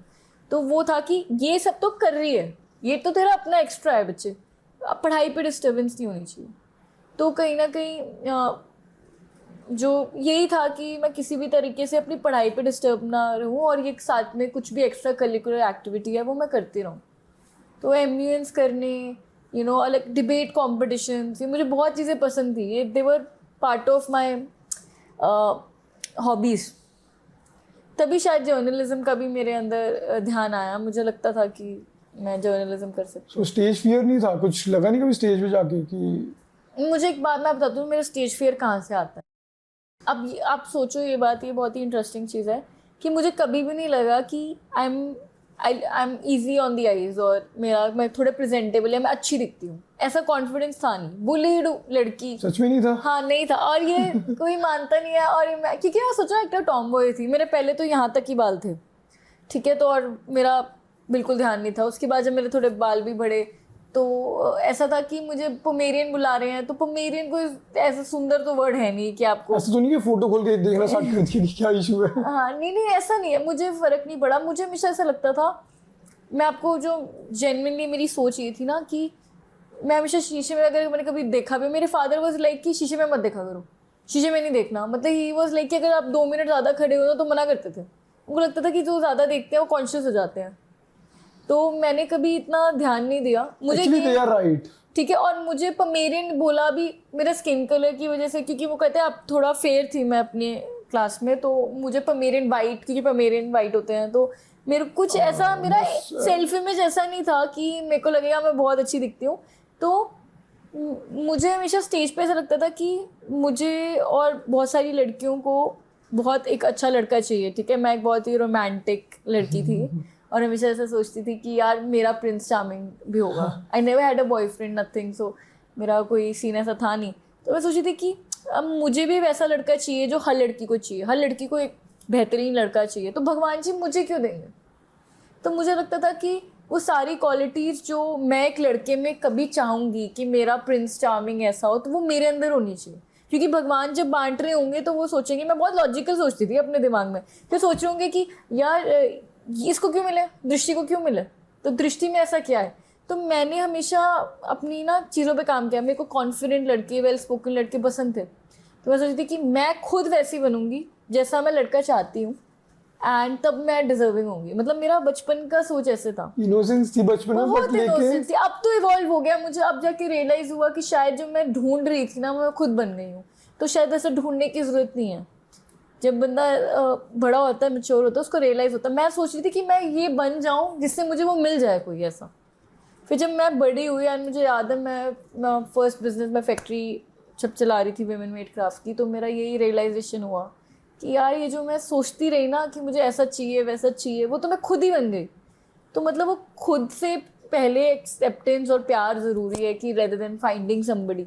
वो तो जिसको आप मिलता है वो लाइफ में तो मिल ही जाएगा आपको, बट ये सोच के कि मुझे ये चाहिए वो नहीं। आप खुद में वो क्वालिटीज़ इंकलकेट कर लो रेदर देन कि आप दूसरों में ढूंढो, खुद में झांको। मेरे को लगता है ज़्यादा इंपॉर्टेंट है। So पेरेंट्स स्ट्रिक्ट थे वैसे college school time? My father was very strict. Very strict? हाँ, my father was very strict. I think मैंने सारे रूल्स फॉलो किए हैं। मैं वो बच्चा थी सारे, मतलब मैं बहुत बोरिंग अपने आप को कहूँगी। मतलब मैं कोई ऐसा बच्चा नहीं होंगी जो आपको लगेगा कि आप बहुत ही मज़ा आ गया इसके साथ खेल के। मतलब इतना बोरिंग मैं अपने आप को कहूँगी। Even today I think I am very boring. I am try to be very interesting and mischievous, but I don't think so. Very boring. Boring people are creative, to be honest, जितना मैंने भी देखा। I think creative people are never boring, ठीक है, but I am boring in the sense कि मेरे पास कुछ पता नहीं, ऐसे बचपन में कोई गॉसिप नहीं होता था बताने के लिए, कुछ भी नहीं होता था मेरे पास कि मैंने कुछ गलत किया ही नहीं बचपन में। अब मुझे लगता है कि मसाला मिसिंग कि था मैंने कभी बंक करी हो या मैंने कुछ झूठ बोल के मैं गई हूँ कहीं, और वो मिस करती हूँ। मैं देखती थी, जब मैं देखती थी ना, मैं सोचती कितना करेज है इनमें। I used to admire them, I used to कि क्या यार कितने करेजियस लोग हैं। मतलब मेरे अंदर वो करेज ही नहीं था कि वो चीज़ करने की। ओके, सो मतलब आप यू वर अ सोना बच्चा अपने घर वालों का, हैं? आई थिंक मिडिल चाइल्ड होता है ना, जो I was the middle child. तो मिडिल चाइल्ड को क्या होता है, वो पहला बच्चा नहीं है तो उसको इतना पैम्परिंग नहीं होता, और छोटा जो बच्चा होता है उसको पैम्पर्ड होता ही है। तो मिडिल चाइल्ड को अटेंशन ग्रैब करने की ना पेरेंट्स की, तो मुझे लगता है वो चाहता है कि या तो वो बहुत ही मिस्टीवियस हो जाए। नहीं नहीं, ऐसा नहीं है, या तो मिस्टीवियस होता है। मैंने ज़्यादा सुना है कि जो मिडिल होता है वो ज़्यादा अटेंशन के लिए ना ज़्यादा चीज़ें करता है। मुझे था कि मैं बिल्कुल ही सीधी लाइन में रहूँ, और जिससे कि मेरे पेरेंट्स की फेवरेट रहूँ मैं बस। आई think so. So do you believe in God? हाँ, बहुत ज़्यादा। बहुत ज़्यादा। लाइक पेरेंट्स ने ये चीज़ इनहर्ट करी है पेरेंट्स से, या फिर खुद जाके रियलाइज करा? नहीं नहीं, मेरे ना एक बहुत ही अच्छी चीज़ पेरेंट्स की रही है। I think I am so thankful to them. मेरे फादर दिन में 2 बार जोत जलाते हैं, सुबह उठ के और अपने रात को। बट कभी भी मेरे फादर ने कभी नहीं कहा कि तुम आओ और बैठो और मेरे साथ जोत जलाओ या करो कुछ भी। या मेरे मदर ने कभी भी, मेरे मदर जैसे साईं बाबा को मानते हैं, कभी उन्होंने नहीं कहा कि आई थिंक ये हमारे ना आई थिंक हिंदुज़म की या सनातन धर्म की इतनी इट्स अ ब्यूटी। क्योंकि आई डोंट नो ये कितना वैलिड है, ये मेरा खुद का है, मैं आई एम नॉट क्लेमिंग कि यही सच है। और मुझे लगता है कि सबसे सुंदर चीज़ मुझे पर्सनली लगती है उसमें ये है कि फोर्सेबल नहीं है। They don't force. ये कोई किताब नहीं है जो मुझे कह रही है कि ये करना ही पड़ेगा या ये नहीं करना पड़ेगा। दूसरा कि आप हमारे भगवान देख लो, कोई बोलता है कि इतने लाखों भगवान हैं, it doesn't make sense. I had a word with somebody जिसने कहा यार इतने सारे भगवान हैं, किसको मानो किसको ना मानो। तो मैं ये कहती हूँ कि हम भी तो कितने अलग हैं, तुम्हारे भगवान भी अलग हैं। मतलब आप सोचो, अगर if I have a conversation with somebody और मैं किसी को कहूँ कि तुम्हारा भगवान कैसा होगा, तो मैं कहूँगी यार मेरा भगवान को पास तो सब कुछ है, मेरे भगवान को तो कुछ नहीं चाहिए। मेरे भगवान तो कैलाश पे बैठे हैं, बर्फ़ की चट्टान पे, कुछ नहीं पहना हुआ, ठीक है, और वो मेरे भगवान है, क्योंकि उन्हें कुछ चाहिए ही नहीं। तो वो कौन कहेंगे? शिव जी हैं। अब कोई कहेगा नहीं नहीं यार मेरे भगवान के पास तो सब कुछ होगा, मेरे भगवान तो ऊपर से लेके नीचे सोने में लदे होंगे, मेरे भगवान के पास तो अप्सराएं होंगी, सब कुछ होगा। तो वो कहेगा मेरे भगवान विष्णु है। मेरे को लगा मेरे तो भगवान तो बहुत ही क्यूट से हैं और उनका फेस एलिफेंट है, तो मैं तो कहूँगी मेरे तो गणेश जी हैं। मतलब ये choice to choose your god, ये कहाँ पे है? ये कहीं नहीं है, क्योंकि हम इतने अलग हैं, हम दिखते इतने अलग हैं, हमारे भगवान भी अलग दिखते हैं, हमारे भगवान भी अलग हैं, उनके वर्च्यूज़ भी अलग हैं, क्योंकि हम इंसान भी अलग हैं। तो सोचो आप खुद अलग हो, आपका भगवान भी अलग है। I think everybody has their own god. So ये जो एक मेरे, हम मंदिर में जाते हैं, हम मेरे पापा माता रानी को करेंगे, शिव जी भी बैठे हुए हैं, तो मैं जब वहाँ पे दर्शन है इट्स टू सी, जब मैं दर्शन देने जा रही हूँ तो मेरे को हर तरीके के लोग दिख रहे हैं, उसमें से मैं चुन सकती हूँ कि मैंने इनकी आराधना करनी है। मेरे लिए सब भगवान है, बट एक होता है ना एक फेवरेट। तो I think that is the beauty जो मैंने जितना समझा है अभी, तो मैं बिल्कुल, मेरे को लगता है बहुत ही लोअर स्टेज ऑफ अंडरस्टैंडिंग में हूँ सनातन धर्म के बारे में। बट आई थिंक मैं जानना चाहूँगी, दिस इज द ब्यूटी। यही तो अच्छी बात है कि हम लोग अब ज्यादा अंडरस्टैंडिंग में जाएंगे, ज्यादा डेप्थ में जाएंगे ना, तो उसका कोई वैल्यू नहीं रहेगी। नहीं बिल्कुल जाना चाहिए। मेरे को लगता है, मुझे लगता है कि वो आपके ऊपर है। किसी के लिए दर्शन कर कर ही भगवान की प्राप्ति है। दर्शन, हमें लगता है दर्शन जाके पूजा मांगना है, नहीं है। दर्शन इज टू सी, ठीक है।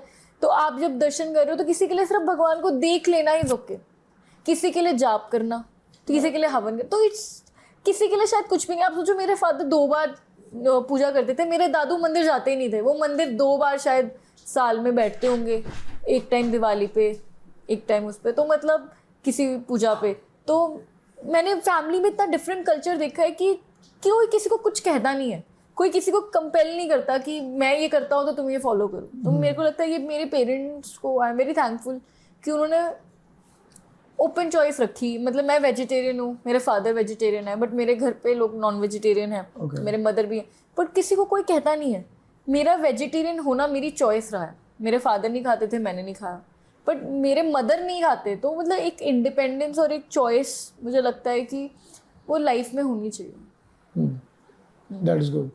और अगर अब हम बात करें इसकी, अभी हम गॉड की बात करें, सो डेस्टिनी बात होती है ना, डेस्टिनी। हाँ, destiny। अगर हम क्या गॉड में आ रहे हैं तो we are going on spiritual world है ना, तो डेस्टिनी का क्या रोल होता है लाइक? बहुत रोल होता है।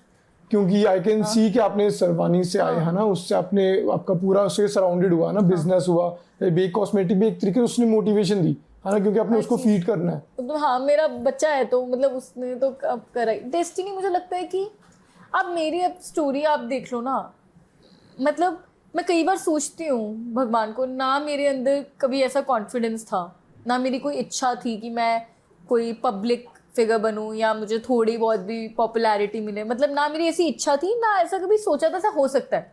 This is not was not my dream.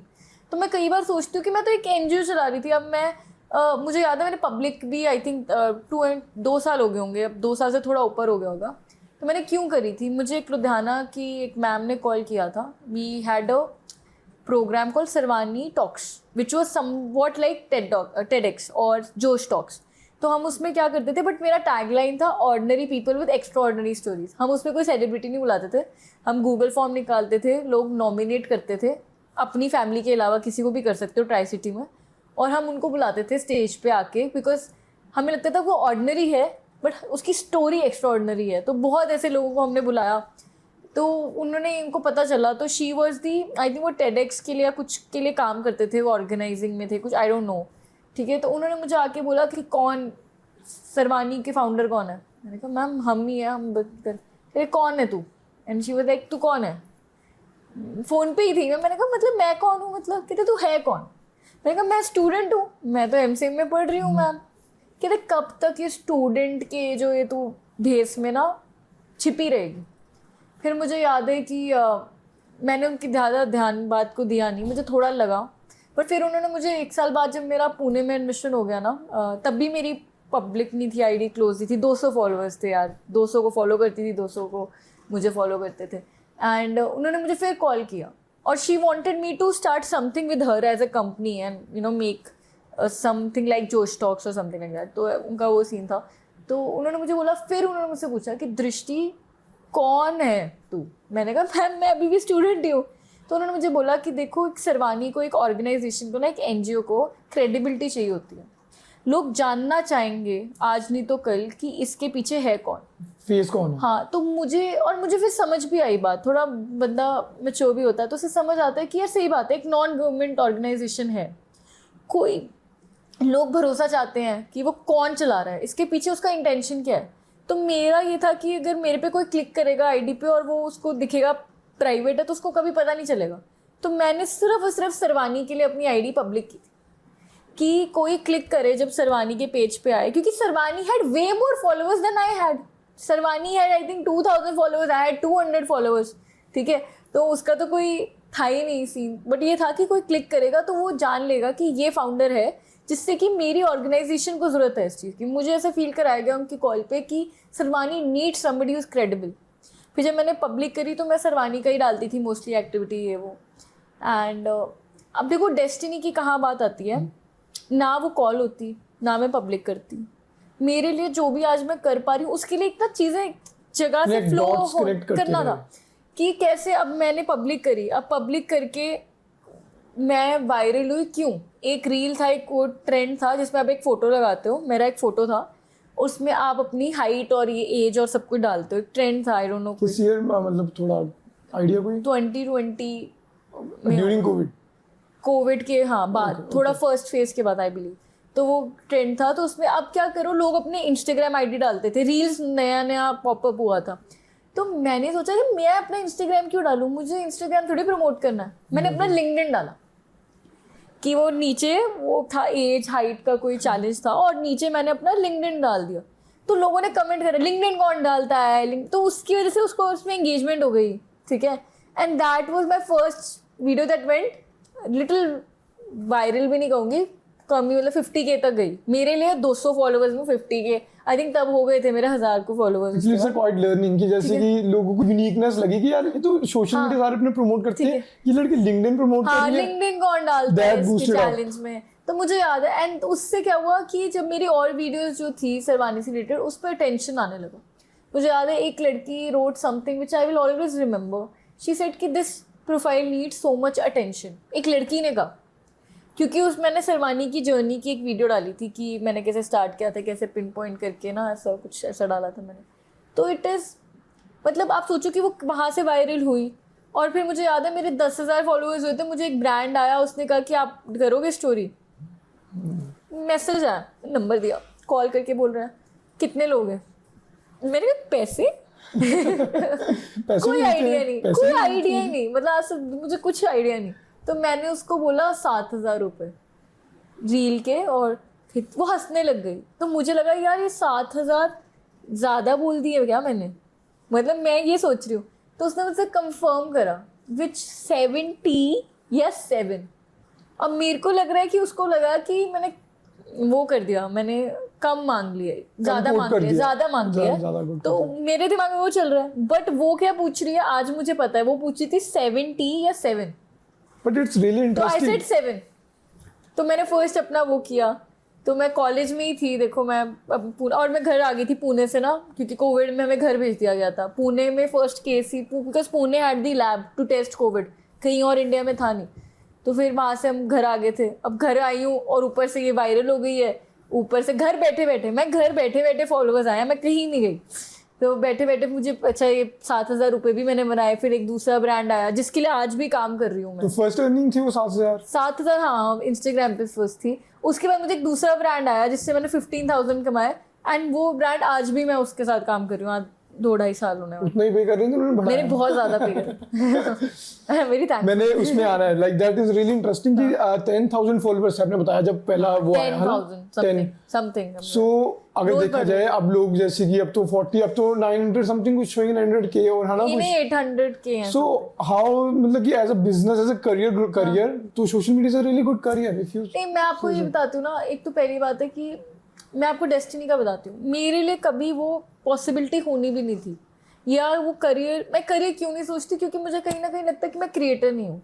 मैं जो भी करती हूँ, आप मेरा कुछ भी कंटेंट देखो तो ऐसा लगेगा कि मैं कहीं गई हूँ और मैंने साथ में एक क्लिप बना लिया। मुझे लगता है क्रिएटर होने के लिए ना you should be passionate about writing content. आपको बैठ के रोज सुबह उठ के सोचना चाहिए कि मुझे आज ये बनाना है। I am not that person. मैं बहुत ही इंट्रोवर्ट, मैं अपनी ज़िंदगी का सब कुछ नहीं शेयर कर सकती। एक तो जैसे कोई व्लॉगर्स करते हैं, मैंने ट्राई करा है, किसी ने मुझे कहा था, बट मतलब मैं नहीं हूँ इंसान। और मुझे लगता है क्रिएटर होना एक डिफरेंट कैटेगरी है। मैं एक इंसान हूँ जो लाइफ जी रही है और अपनी लाइफ शेयर कर रही है।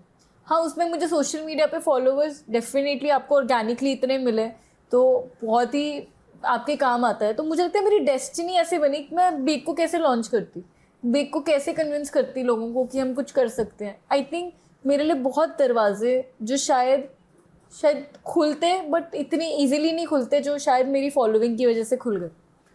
तो मुझे लगता है कि भगवान ने ना कारण बनाना था।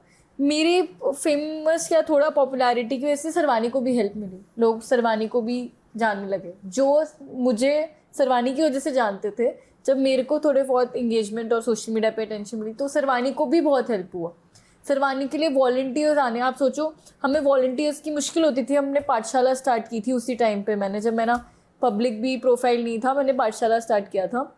एंड तब क्या होता था कि टीचर्स के लिए, तो वो सारी चीज़ें कैसे हो पाई, क्योंकि एक भगवान ने एक चेन ऑफ इवेंट्स किया मेरी लाइफ में, दैट हैपेंड कि ये होना था तभी ये होना था और तभी ये हो रहा है। आज मेरे पास, आप सोचो ना, मैंने बिजनेस स्टार्ट करना था, मेरे पास कितना भी मैं काम कर रही थी, मेरे पास वो पैसे कहाँ से आते to be able to start something. Business start करने के लिए पैसे भी चाहिए, और मैं पढ़ रही थी, पढ़ते पढ़ते कहाँ से पैसे आते, फिर तो घर से लेने पड़ते। तो भगवान ने मेरी इनकम सोर्स भी बनाई कि तू सेवा तो कर रही है, तू कर, उसमें कोई प्रॉब्लम नहीं है, बट कोई तुझे ये ना कहे कि तू डिपेंडेंट है। या मैंने सरवानी से पैसा लेना नहीं है, देना ही है उसमें। तो मेरे पास इनकम सोर्स होनी चाहिए थी। अब वो कैसे होती, पढ़ाई, माँ बाप ने कहा था पढ़ाई छोड़ नहीं सकते, तो पढ़ाई छोड़ नहीं सकती थी, तो कैसे उन्होंने मेरे लिए इनकम सोर्स बनाई, वरना मैं कैसे वो, अब मैं मैंने I have started my bake is my 3rd business. तो मैंने कैसे वो, मैं काम कैसे करती, चीज़ें कैसे लाती, वो पैसों का भी सोर्स आया उसको करने का, मतलब हर चीज़ I believe has just happened because it was meant to happen like. अच्छा, मैं एक क्वेश्चन है, ये एक्चुअली है कि टीनेजर्स लड़कियों के लिए है ना, जो आजकल फिगर आउट कर रही हैं कि क्या करना चाहिए, क्योंकि नहीं फिगर आउट हो पाता स्कूल में कि क्या है क्या नहीं है, क्योंकि हर किसी को पढ़ाई नहीं पसंद ना, हर कोई अच्छा है ना स्टडीज में। सो सोशल मीडिया का बहुत बूम है, बहुत ज्यादा ही बूम है ना, रील्स वगैरह अब तो मोनेटाइज हो जाते हैं, एड्स वगैरह आती है। आपने बताया कि 10,000 फॉलोइंग में 7,000 अर्निंग आ गई स्टार्ट है ना, so it's a really good thing, क्योंकि 7,000 की तो अब तो जॉब्स वगैरह आपको पता है क्या ही होता है ना। हाँ नहीं बिल्कुल। सो आप क्या एडवाइस दोगे अगर कोई लड़की स्टार्ट करना चाहती है कि like she is a introvert but she want to be a extrovert, like she want to start a career in social media, वो चाहती है कि लोग उसको देखें है ना, and she has a talent, उसको लगता है कि उसके पास टैलेंट है ऐसा कुछ, सो क्या एडवाइस दोगे आप उसको? नहीं, मैं सिर्फ एक ही एडवाइस दूंगी कि स्टार्ट करो, बिकॉज मेरे पास बहुत लोग आते हैं जो मुझे बोलते हैं मैंने करना है। इवन लोगों को एनजीओ अच्छा लगता है, अच्छा काम करना, किसको नहीं अच्छा लगता, तो बोलते हैं मैंने करना है स्टार्ट यार, तो मैं उनको बोलती हूँ करो फिर। मतलब कोई भी एडवाइस उससे ऊपर नहीं हो सकती कि पहला स्टेप होता है एक्शन। हम लोग क्या करते हैं, हम कोई भी लड़का लड़की है, हम बहुत बार सोचते हैं, शायद मैंने भी, मेरे को सोचो मैंने सरवानी को कितने साल, मैंने 3 साल ऑलमोस्ट 4 साल बाद अपनी पब्लिक करी आईडी, क्योंकि शायद मैंने एक बार बीच में करी भी थी जब उनका फर्स्ट टाइम कॉल आया था, बट मैं इतना डर गई और घबरा गई कि लोग क्या जज करेंगे, मैंने बंद ही कर दी थी। तो मतलब बिकॉज वी थिंक कि क्या होगा कैसे होगा, तो हम एक्शन नहीं लेते। अगर if you think this is for you any profession, तो आपको उसका फर्स्ट स्टेप लेना चाहिए। अगर कोई मुझे बोलता है कि यार मुझे यूट्यूबर बनना है या मुझे व्लॉगिंग करनी है, मैं कहती हूँ फ़ोन उठा, कुछ भी करके, कैमरा नहीं है, नहीं कोई बात नहीं है, फ़ोन उठा, लगे रहो, यू हैव टू स्टार्ट। जैसे आप मेरे पास आए हो, मैं कभी क्यों नहीं मना करती हूँ, क्योंकि मुझे लगता है कि यार कोई करना चाह रहा है तो मुझे उसका सपोर्ट करना चाहिए। बिकॉज मैं आज भी फिगर आउट कर रही हूँ कि मुझे कैसे करने दिया लोगों ने। कोई सोशल पॉलिटिकल बैकग्राउंड नहीं था और मैं किसी के पास जाती थी कि भाई मुझे ये इवेंट करना है, आप अपना, मुझे याद है ओपन माइक करना है, ओपन माइक के लिए कोई पैसे तो है नहीं करने के लिए, पैसे कमाने के लिए तो कर रहे थे। तो अब मैं किसी के पास जा रही हूँ, कैब मैनेजर से बोल रही हूँ मुझे आपकी जगह चाहिए कम्प्लीटली फ्री और साथ में पानी चाहिए जो आप पिला देना, तो कोई कैसे दे रहा है? तो किसी ने किसी को मैंने बताया और किसी ने मुझे हाँ कही, कई लोगों ने हाँ कही और लोगों ने मुझे वो फर्स्ट स्टेप लेने दिया, तो शायद मैं यहाँ पे हूँ और शायद मेरे को लोग आज भी हेल्प कर रहे हैं, या मैं कहीं ना कहीं यस आ रही है कहीं ना कहीं से, तो मैं आगे जा रही हूँ। तो I think the first step is to start, not think, we think too much, and उसको आप ओवर थिंकिंग का नाम ले लो। हम सोचते हैं कि यार कैसे करूँगा, ऐसे करूँगा, या कोई फर्क नहीं पड़ता। You have to just start. I think what you are also doing is कि you're not just sitting and thinking कि मैं podcast बनाऊंगा, you are there कि नहीं मैं करता हूँ। That is a good advice to have, just start। मेरे को लगता है कि मैंने कभी भी लाइफ में कुछ भी करना चाहना तो मेरा ऐसा नहीं था कि मैं करूँगी, मेरा ऐसा था कि अब सरवानी में कोई आइडिया, क्योंकि सरवानी वॉज लाइक माई चाइल्ड, मेरे को था मैं जो चाहूँगी वही करूँगी। पहले कुछ साल तो मैंने ऐसे किया, तो मैं ऐसा नहीं सोचती थी मैं ऐसा करूँगी, मैं ये ऐसा करना है, कैसे होगा। तो वो माइंडसेट मुझे लगता है कि मेरे लिए बहुत काम आया। ओके, सो वैसे as a personality wise are you a calm person? Depends, I don't think, I am more on the go getter side. मतलब मेरा ऐसा नहीं है, काम हूँ जहाँ पे मुझे लगता है कि मेरे कंट्रोल में नहीं है, बट गो गेटर। बट अगर आप मुझे ऑफिस में देखोगे तो फिर आप कहोगे यार इससे बचो। बिकॉज मुझे ऐसा होता है कि अच्छा ये काम कैसे नहीं हुआ, तब मैं काम नहीं हूँ, क्योंकि मैं काम नहीं हूँ, वुड बी द काम में काम नहीं हूँ। हाँ, क्योंकि अब मेरे को तब लगता है क्योंकि अभी शायद एड्रेनलिन ज़्यादा है, कम होता जा रहा है। मुझे याद है कि पहले जैसे मैं काम करती थी तो वो थोड़ा ऐसे था अग्रेसिव, आज ही मैंने आज सोचा मैंने आज ही करना है, मतलब मैं आज ही उस पर एक्टिवली पार्टिसिपेट करूँगी। अब थोड़ा सा वो काम ने सही है कि कुछ करना है तो मैं थोड़ा प्लानिंग करती हूँ। मैं आज सोचती हूँ कि आज मैं सरवानी स्टार्ट करती तो शायद ऐसे ना करती जैसे मैंने किया, पर शायद वो तब सही था, तब उसी टाइम के लिए वो सही था। आज मुझे आप बोलो तो मैं बहुत प्लान तरीके से करूँगी।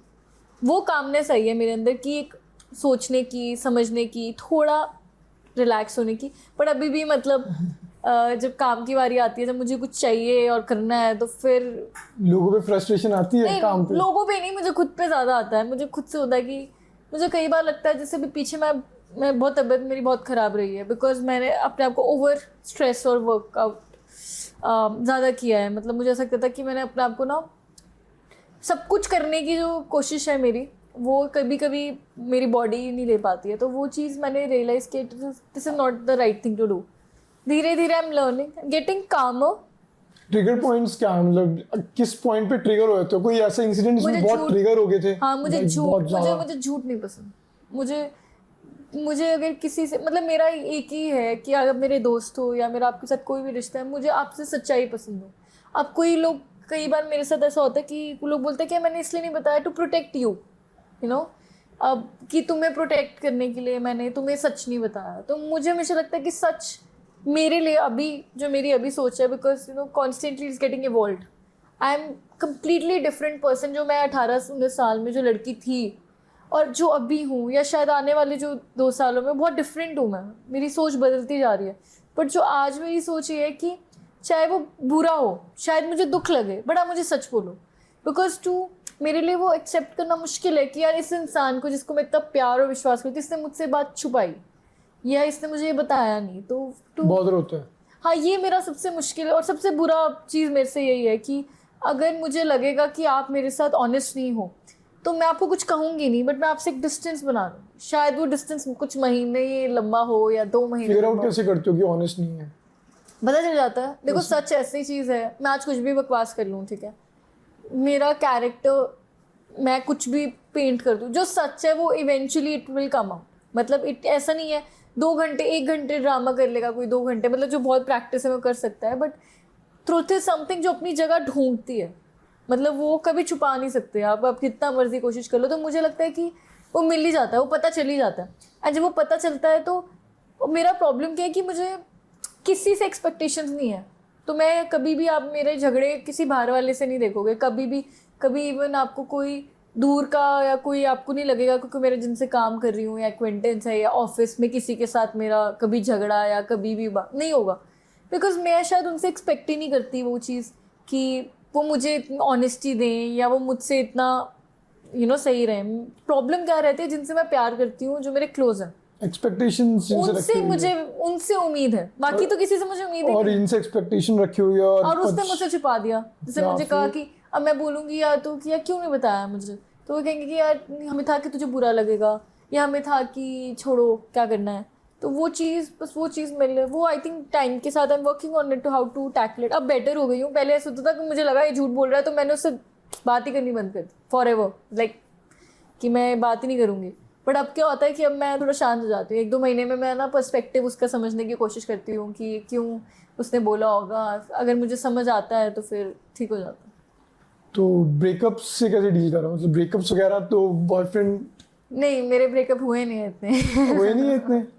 क्यों झूठ वगैरह, मतलब सो यू आर, तो कैसे चूज, लाइक पार्टनर चूज करना है ना, पता लग जाता है बंदे को कि traits you told, like you want a partner जिसके ट्रेड्स आपके जैसे हों। हाँ, मैं आपको बताती हूँ पार्टनर के बारे में। अच्छा, मैं पहले सोचती थी कि जब मैं आपको बताया ना, मैंने अब बात हो रही थी तो इसको रेफर कर लेते हैं। जब हम बात कर रहे थे तो मैं कहती थी कि मैं वो क्वालिटीज़ अपने अंदर चाह रही थी जो मैं चाहती थी मेरे पार्टनर में हो। जब ऑफकोर्स मुझे याद है मैं काम कर रही थी, जब मुझे रियलाइजेशन हुआ आज से कुछ 1.5 साल पहले कि यार जो मैं चाह रही थी तो मैं खुद बन गई हूँ, जो मैं मांग रही थी मैं खुद हूँ। तो अब मुझे क्या चाहिए? तो अब मुझे ये रियलाइज़ हो गया कि मुझे मेरे जैसा पार्टनर नहीं चाहिए। पहले मुझे लगता था कि मुझे मेरे जैसा ही चाहिए, पर मुझे अब समझ में आ गया है कि बैलेंस कुछ चीज़ है। भगवान ने किसी कारण की वजह से बैलेंस लाइफ में आपको अहमियत दी है। हर चीज़ में बैलेंस है। आप देखो, ज़रा सी धूप होती है तो फिर बारिश भी होगी, मौसम बदलते हैं। Why it is that? अगर एक ही परफेक्ट मौसम होता तो शायद एक ही रहता। तो लाइफ में हर जगह बैलेंस है। अगर बहुत सर्दी भी है तो बहुत गर्मी भी है। तो मुझे ऐसा लगता है कि मुझे कम्प्लीटली ऑपोजिट, मुझे काम लोग जो थोड़ा मुझसे, मैं बहुत एम्बिशियस हूँ तो वो एम्बिशियस हो बहुत ही अच्छी बात है, बट मेरे लिए एम्बिशन कई बार मेरे लिए काम मुझसे बड़ा हो जाता है। समबडी जिसके लिए वो शायद ना हो इतना। बट इन फ्यूचर अगर फैमिली के लिए अपना एम्बिशियस सैक्रिफाइस करना पड़े, विल यू? मैं बहुत ट्रेडिशनल हूँ, मैं आपको ये तो बताती हूँ। अब मैं, कोई मुझसे पूछता था कि आपको कितने बच्चे चाहिए, तो मैं तो बड़ी विमेन थी, मेरे को बेटियां चाहिए, मुझे तो 4 चाहिए।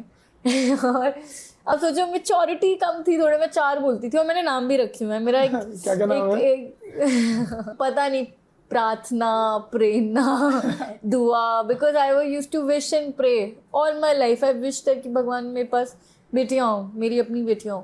क्योंकि मुझे हमेशा लगता था, मैं सेकंड डॉटर हूँ ना, मुझे हमेशा लगता था कि बेटियाँ लोग मांगते नहीं हैं, कि बेटे जैसे मांगते हैं जितनी प्यार से और जितनी उससे बेटे मांगते हैं उतनी बेटियां नहीं मांगते। तो मैं हमेशा सोचती थी कि इनके ना हो, जिनको नहीं चाहिए मुझे मिल जाए।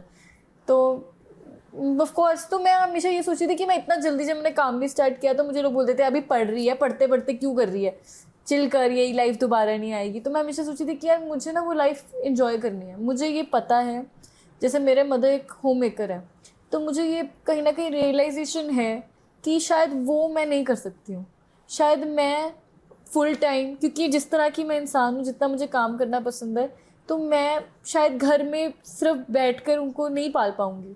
तो मुझे वहाँ तक पहुँचना है। मैं क्यों कहती हूँ कि मैं अपने फाइनेंशियल या अपने काम को, कि मैं ये कर सकूँ कि मेरे को मेरे बच्चों को अगर टाइम देना है, अब मेरा बच्चा छोटा है, मैं उसको छोड़ तो नहीं सकती ना, तो मैं वो दे सकूँ। और वो आप तभी दे सकते हो, आप स्टार्टिंग ऑफ द करियर में नहीं दे सकते आप अपने। आप अगर आप मुझसे पूछो कि अभी मैं आपको कहूँगी मेरा आज यहाँ पे कल वहाँ पे, तो मेरी स्टेबल लाइफ नहीं है, बिकॉज अभी मैं ग्रोइंग स्टेज में हूँ अपने करियर के, अपने काम के। पर मैं वहाँ जाना चाहती हूँ जहाँ पे मैं कहूँगी मेरे बच्चे को चाहिए यार मुझे, तो I want to screw everything. और वो आई थिंक तभी आप कर सकते हो जब आप एक मैनेजमेंट अच्छी कर लो, एक टीम अच्छी बिल्ड कर लो, जिसमें मैं हूँ प्रोसेस में, to have that kind of team जहाँ पे मैं एक रेस्ट मोड पे आ सकती हूँ कि यार नहीं, अगर मुझे छुट्टी भी चाहिए तो ये लोग हैं। और अभी इतना नेसेंट स्टेज पे है, तो मैं ये नहीं कर सकती कि, क्योंकि आज आप देखो ना, इवन हर प्रोडक्ट बेक का हर प्रोडक्ट पे जो पैकेजिंग से लेके फॉर्मुलेशन में मैं इन्वॉल्व हूँ। मतलब अगर एक वर्ड भी लिखा है वहाँ पे, तो वो मैंने देखा है या मैंने अपने हाथ से लिखा है तो है वहाँ पे।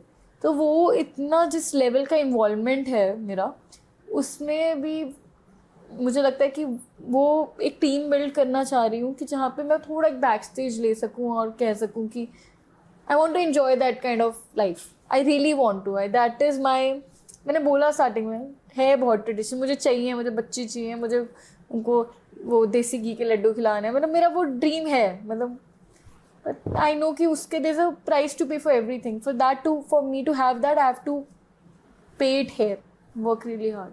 But do you think you are rushing in life or not? नहीं, पहले था। अच्छा, मेरा ना ऐसा था कि मुझे लगता था 25 तक तो मुझे अपने लाइफ में सब कुछ कर लेना। मतलब आई हैड प्लान्स। मुझे आता मेरा 18-19 बर्थडे था, तो मुझे लगा शिट यार, तो मैं बड़ी हो गई हूँ अब, मुझे हर चीज़ जल्दी जल्दी चाहिए थी। एंड देन मुझे ना एक्सपीरियंस की वैल्यू नहीं थी। मुझे ये पता ही नहीं था कि एक्सपीरियंस की कितनी कदर होती है, क्योंकि मुझे था कि मैं 18 साल में ये कर रही हूँ, 19 में ये कर रही हूँ, 21 में यहाँ आऊँगी, 22 और 25 में तो प्राइम पे। मेरा ये गोल था 25 में मैं अपने प्राइम पे होंगी, मतलब मैं हर चीज़ बेहतरीन कर, क्योंकि मैं आपको बता रही हूँ ना, मेरा कोई सोशल सर्कल था नहीं, तो मेरे पास कौन था। मैं अपने आप पे काम करने का हमेशा से किया है, if to work on myself everything, हर चीज़ में मैंने काम करने की कोशिश करी है।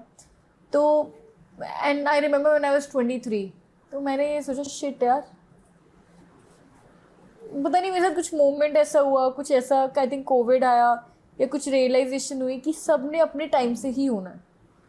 मुझे सरवानी के साथ जब हुआ ना, मुझे पता चला, जब मेरे को 3 साल बाद ऑफ स्टार्टिंग सरवानी मैंने पाठशाला स्टार्ट किया, तो मुझे रियलाइज़ हुआ कि अगर मैं 3 साल पहले स्टार्ट करती तो मैं कभी सस्टेन ना कर पाती। टचवुड आज मैं कोशिश कर रही हूँ, 4था साल में है हम, कि सस्टेन कर लूँ और मैं कर सकती हूँ, बट मैं 3 साल पहले करती तो नहीं कर पाती, क्योंकि शायद मेरी मेंटालिटी, शायद मेरी ज़िंदगी को देखने का तरीका वो था ही नहीं। और मैं क्या सोचती हूँ कि वो ना जिया जा सकता है, उसमें आप रश नहीं कर सकते। मैं नहीं कह सकती कि अगर मेरे पास चाहे फाइनेंसेस भी होते 18 में जो आज हैं, वो 18 साल में होते और मैं तब कर पाती। नहीं, उसमें ना पैसों की कोई वैल्यू हो जाती है, ना उसमें मीन्स की वैल्यू होती है, उसमें एक्सपीरियंस और लाइफ को देखने का तरीका है, वो बहुत डिफरेंट है। जिस लड़की ने स्टार्ट किया तो वो विमेन राइट्स और मोस्टली विमेन सेंट्रिक था। जो लड़की आज है, काम सेवा दोनों का करने का है, क्योंकि वो मेरी बुनियादी सोच है, बट वो कितना डिफरेंट है सेवा। उस टाइम मेरा बिल्कुल अलग मेंटालिटी थी और इस टाइम पे मेरा अलग सोच है। आज मेरे सपना क्या है, पहले मैं सोचती थी, मैं वो बताती हूँ, मैंने पाठशाला स्टार्ट किया तो मेरा बिज़नेस नया स्टार्ट किया था मैंने, जो फर्स्ट प्रॉपर बिजनेस है। ऐसे तो मैंने हैंडीक्राफ्ट, ऑनलाइन चीज़ें बेची हैं, फेसबुक मार्केट प्लेस पे मास्क बेचे हैं, मैंने बहुत काम किया। कोविड के टाइम है ना, बहुत चीज़ें बेची की मैंने हैंडमेड मास्क बेचे हैं, क्योंकि मेरा हमेशा सोशल एंटर, मेरा खुद का पैसा कमाने का नहीं था, क्योंकि मेरे खाना खुना घर से मिल रहा था। तो मेरा हमेशा ही हैंडीक्राफ्ट जो औरतें घर पे बनाती थी ना, सरवानी फ्लेयर प्रोजेक्ट में, वो बेचती थी मैं। तो जब मैंने प्रॉपर बिजनेस किया, बिजनेस मतलब प्रॉपर बिजनेस, फैक्ट्री लगाई, ये सब किया, तो मैं ऐसा सोचती थी कि मेरे को याद है टीचर्स थी तो मैं बोलती थी अब मेरा बिजनेस चालू, मेरा बहुत अच्छा काम चला, मतलब it was very successful. Clothing business में थी जो आपने स्टार्ट किया, तो मुझे था कि ये मेरा बिजनेस चला और ये मैंने स्कूल खोल ली। इट वाज लाइक कि मुझे लगता था कि अभी होगा और अभी हो जाएगा कि, और मैं आपको बता रही हूँ मैंने तो जगह भी देखनी स्टार्ट कर दी थी। तो मैंने सोचा था यार अभी इतने पैसे तो है नहीं, तो रेंट पे ले लेते हैं, कोई खरीद तो सकती नहीं हूँ, तो मैंने कहा रेंट पे। तो मैं बहुत एक्टिव इंसान हूँ, तो मैंने अगर सोचा तो मैं जाके देखूंगी, मैं ऐसे नहीं सोचती रहूँगी। But now I have realise this 3 years later down the line, almost 2 years, I know कि ऐसा नहीं होगा। अब कोई मुझे पूछता ना यार तुम स्कूल कब बनाना है, वो लोग बोलते हैं मुझे कि यार ये देखो आप घर पे पढ़ाते हो, अपने गार्डन लॉन बरांडे में पढ़ा रहे हो, तो आप स्कूल के पढ़ाने। अब मैं बोलती हूँ उन्हें कि मेरे पास फाइनेंसेस हैं कि मैं 1 या 2 क्लासेस, 6 क्लासेस हैं, 6 टीचर्स आते हैं, मैं 2 क्लासेस उठा के फुल टाइम कर सकती हूँ, मैं उनका रेंट भी, टीचर्स की सैलरी सब पे कर दूँगी और मॉर्निंग में शिफ्ट कर सकती हूँ। बट फिर मैं ये नहीं सस्टेन कर सकती, फिर मैं यहाँ पे पानी नहीं प्रोवाइड कर सकती, फिर मैं यहाँ पे बच्चों की यूनिफॉर्म नहीं प्रोवाइड कर सकती, मैं टीचर्स के स्टाइपेंड्स नहीं दे सकती। तो मतलब आप मुझसे कोई पूछते स्कूल का बना रहे, तो मैं बोलती हूँ यार 5 साल लगे मिनिमम, और शायद 10 साल भी अगर मैं खुद ही बनाना है तो खुद का। अब हो सकता है सरवानी अब CSR भी कर रहा है, वो कुछ हो जाए तो बात अलग है, बट मेरे से अब कोई पूछेगा, और पहले पूछते आप मुझसे 3 साल पहले, अरे बन जाएगा 6 महीने में बना दूंगी, क्योंकि मुझे एक्सपीरियंस की वैल्यू नहीं थी। गिविंग टाइम टू प्रोसेस, अब आप Yes, प्रोसेस को process टाइम is दे रहे very हो, important. It's very important, right. मतलब और बहुत ज़रूरी है, अगर मुझे पहले दिन ही 1 लाख फॉलोअर्स मिल जाते तो शायद Value ना मुझे होती। कभी पता ही ना चलता। मुझे लगता है कि मैं बहुत बार स्टोरीज, बिकॉज मैंने जर्नलिज्म पढ़ा है, मैंने बहुत चीज़ों को, लोगों को देखा भी है, कवर भी किया। आप देखोगे जिसको ना बहुत जल्दी सक्सेस और फेम मिलता है वो कभी सस्टेन नहीं कर पाते, very unlikely for them to make it. जो कहते हैं ना 1 night वंडर्स होते हैं, every overnight success is a 10 year story, मैं उसको सच मानती हूँ। मुझे लगता है कि लोग कह देंगे, लोगों को लगा जब मैं मेरे कॉलेज में लगा यार ये तो एकदम से निकल गई। सरवानी को जब कोई देखा कि कोविड में भी फीचर्ड, हम पूरे इंडिया में हर न्यूज़, मतलब न्यूज़ एक्स, रिपब्लिक, पता नहीं कौन से न्यूज़ चैनल्स, न्यूज़ लॉन्ड्री, हर जगह हम फीचर हुए, तो लोगों को लगा कि यार ये देखो ये तो अभी यहाँ थी, अभी यहाँ, अभी वहाँ, इतनी जगह फीचर हो गई, ऑल इंडिया फीचर हो गई। बट उनको ये नहीं पता ना 3 साल लगातार मेहनत, रोज़, एवरी डे, सिंगल डे। तो लोगों को तो सिर्फ वही दिखता है सक्सेस। लोग आपसे आज कोई बात नहीं कर रहा बेक की, ये अगर सक्सेसफुल होगा तो लोग बात करेंगे, और तो कहेंगे अरे ये तो ऐसे था, इसके लिए ये इन्फ्लुएंसर थी, इसने स्टार्ट किया, ये इसका सेल हुआ और ये सक्सेसफुल हो गया, इसके लिए इजी था। तो लोगों, मैं बता रही हूँ, but only the person who have built something, only person who understand the value of process will understand कि everything has to go a certain way. सो जैसे अब बिजनेस फंड करना, फंड किसने करा बिजनेस को? बिजनेस फंड अब मेरा खुद का पैसे, मैंने बताया ना अच्छे पैसे मिलते हैं सोशल मीडिया पे, तो सोशल मीडिया ने फंड करा है ना, तो हाँ बेसिकली मिला। और इवन मैं पार्टनरशिप में किया है, मेरा फ्रेंड है, ऑलमोस्ट नेबर्स ही हम, तो वो बिजनेस पार्टनर है बेक पे, क्योंकि बेक में ज़्यादा पैसे चाहिए थे। तो मैंने जो पहला बिजनेस किया था ना, वो फैक्ट्री अपना विमेन मेड क्राफ्ट की थी। तो उसमें देखो फैमिली का भी सपोर्ट था, क्योंकि वो जगह मेरे फादर की, तो रेंट नहीं देना पड़ता था, बिजली का बिल देना पड़ता था बट रेंट नहीं देना पड़ता था, तो वो ऑफकोर्स एक सपोर्ट था, सपोर्ट मिला ही है, उसमें कोई प्रॉब्लम नहीं है। बट ये होता है ना कि पहला बिजनेस जो मैंने अकेले किया ना, और उसको मैंने 1 साल के अंदर बंद करा मैंने, क्योंकि मुझसे हैंडल ही नहीं हुआ। हमारे पास 20 औरतें काम करती थी। मेरा फर्स्ट TEDx में मैंने जाके बोला है कि मैं फैक्ट्री चला रही हूँ, और बहुत ही बढ़िया काम चल रहा था, एवरीथिंग वाज गोइंग फैंटास्टिक। कभी इसकी बात करेंगे ना कभी डिटेल में, तो वुमेन मेड क्राफ्ट एक पूरा एक सब्जेक्ट है जो मेरे साथ हुआ है, जो मैंने जिया है। तो वो मुझे मेरे फ्रेंड्स बोलते हैं कि यार ये तूने MBA कर लिया है एंटरप्रेन्योरशिप में। Startup is MBA, startup is MBA। तो वो स्टार्टअप भी नहीं था, वो प्रॉपर ट्रेडिशनल बिजनेस ही था। और जो मेरी कोई ना फैमिली बैकग्राउंड थी, कुछ थी, मैंने सीधा जाके अपना ना सर मार लिया कि मैंने करना है, और मैं सक्सेसफुल भी हो गई। बट बहुत चीज़ें आपको सीख के, गिर के ही पता चलती हैं। तो मैंने बस ये रियलाइज़ किया था आफ्टर दैट कि यार मुझे अकेले बिजनेस नहीं करना, it's very lonely if you start something. मैंने देखा था भी क्यों लोगों के को-फाउंडर्स होते हैं। मैंने सरवानी किया, no co-founder, nothing, I was alone. जो भी होना है, बुरा अच्छा, वो मेरे को ही होना है, मेरे साथ ही होना है। मैंने विमेन मेड क्राफ्ट स्टार्ट किया, जो फर्स्ट मेरा बिजनेस था, अलोन, आई हैड नोबडी। तो उसके बाद जब मैंने काम स्टार्ट किया तो बस एक रियलाइजेशन थी, यार अब मैंने ना साथ में करना है किसी, बिकॉज इट्स वेरी लोनली। आप किससे बात करूँ? मैं परेशान होकर घर आ रही हूँ, मैं किससे बात करूँ? कौन समझेगा? किसी को पेरेंट्स एम्पथाइज कर सकते हैं कि सिंपैथी आपको दे सकते हैं कि बच्चे हाँ, सो सॉरी तुम्हारे साथ हो रहा है, but they don't just understand कि वो एग्जैक्टली क्या हो रहा है आपके साथ। वो जो जिसके साथ हो रहा है वही हाँ, कर बिकॉज सकता वो है। आपके साथ सेम कश्ती में है ना, उसके भी आपको पता है कि वो एक एक पैसे कैसे जोड़ के चला रहे हैं, how you are saving, how you are cutting everything from your own life to just to fund that. तो बहुत चीज़ें हैं, आप कैसे बजटिंग करते हो, आप बहुत कैसे फैसले लेते हो, कैसे लोगों को हायर करते हो, किन को हायर करते हो, किन को फायर करते हो। तो it's very nice to have somebody. तो मैंने जब फिर बाद में मेरा go therapy is the second thing that I did, तो वो भी मैंने अपने कॉलेज फ्रेंड के साथ करी।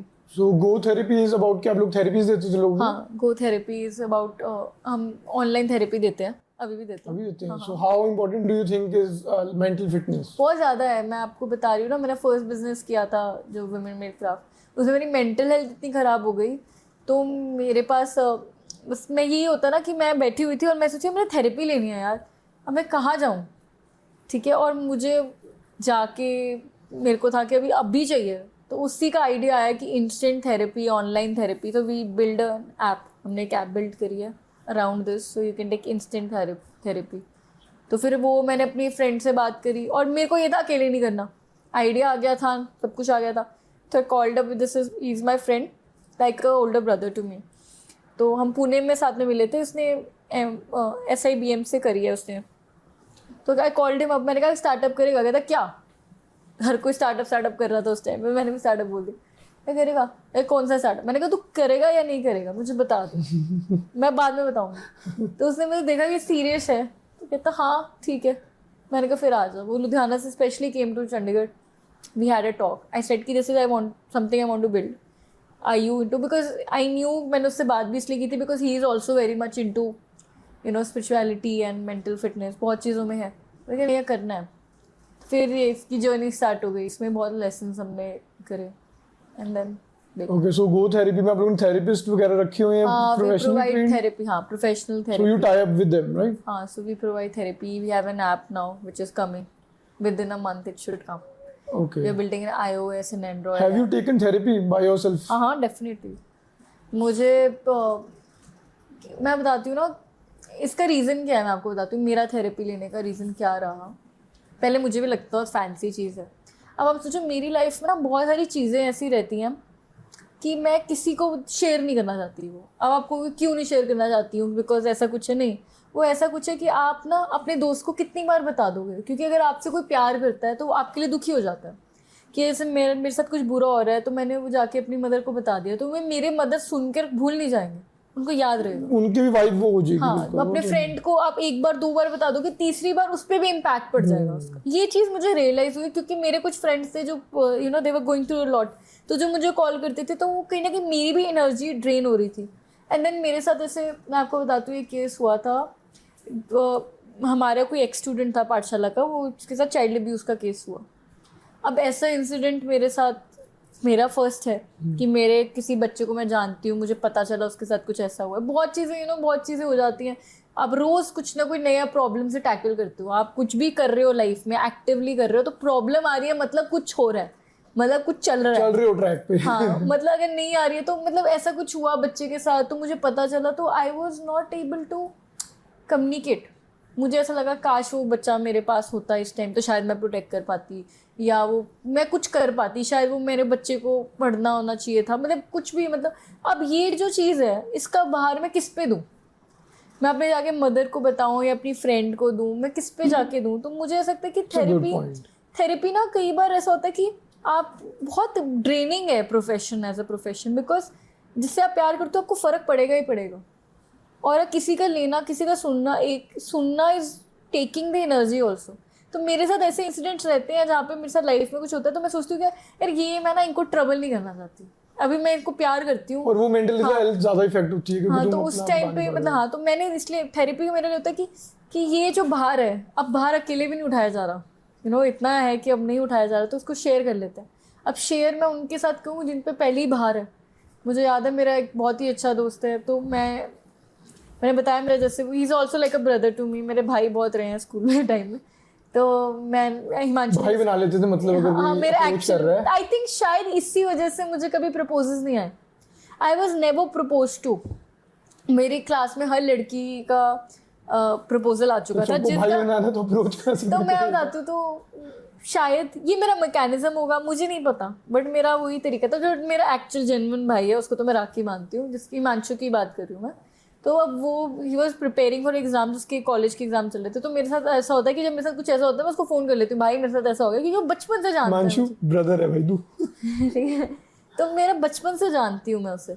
तो अब प्रॉब्लम क्या, वो एग्जाम्स में है, तो मैं उसको फ़ोन करके, मेडिकल के एग्जाम आपको पता ही है कॉलेज के कितने मुश्किल होते हैं, तो मुझे ऐसा लगता था कि यार मैं अपनी मदर को दे रही हूँ तो मेरे मदर और परेशान हो रहे हैं, तो मेरे आसपास के मैं क्यों तंग करूँ। I think therapy was an escape for me to go and talk without troubling someone. Yeah, तो वो मेरे लिए एक बहुत ही डिफरेंट आउटलुक था। बट टू बी ऑनेस्ट मैंने कभी थेरेपी नहीं ली। लाइक मेरा मेंटल ब्रेकडाउन बहुत बारी हुआ है, मैं अपनी बात बताता हूँ, है ना। मैंने बहुत बार सोचा कि चल जाना चाहिए थेरेपी, है ना, therapy is a good, but I same time I believe कि if you are doing a physical fitness, you are taking care of your physical fitness and like meditation as well, meditation is also therapy.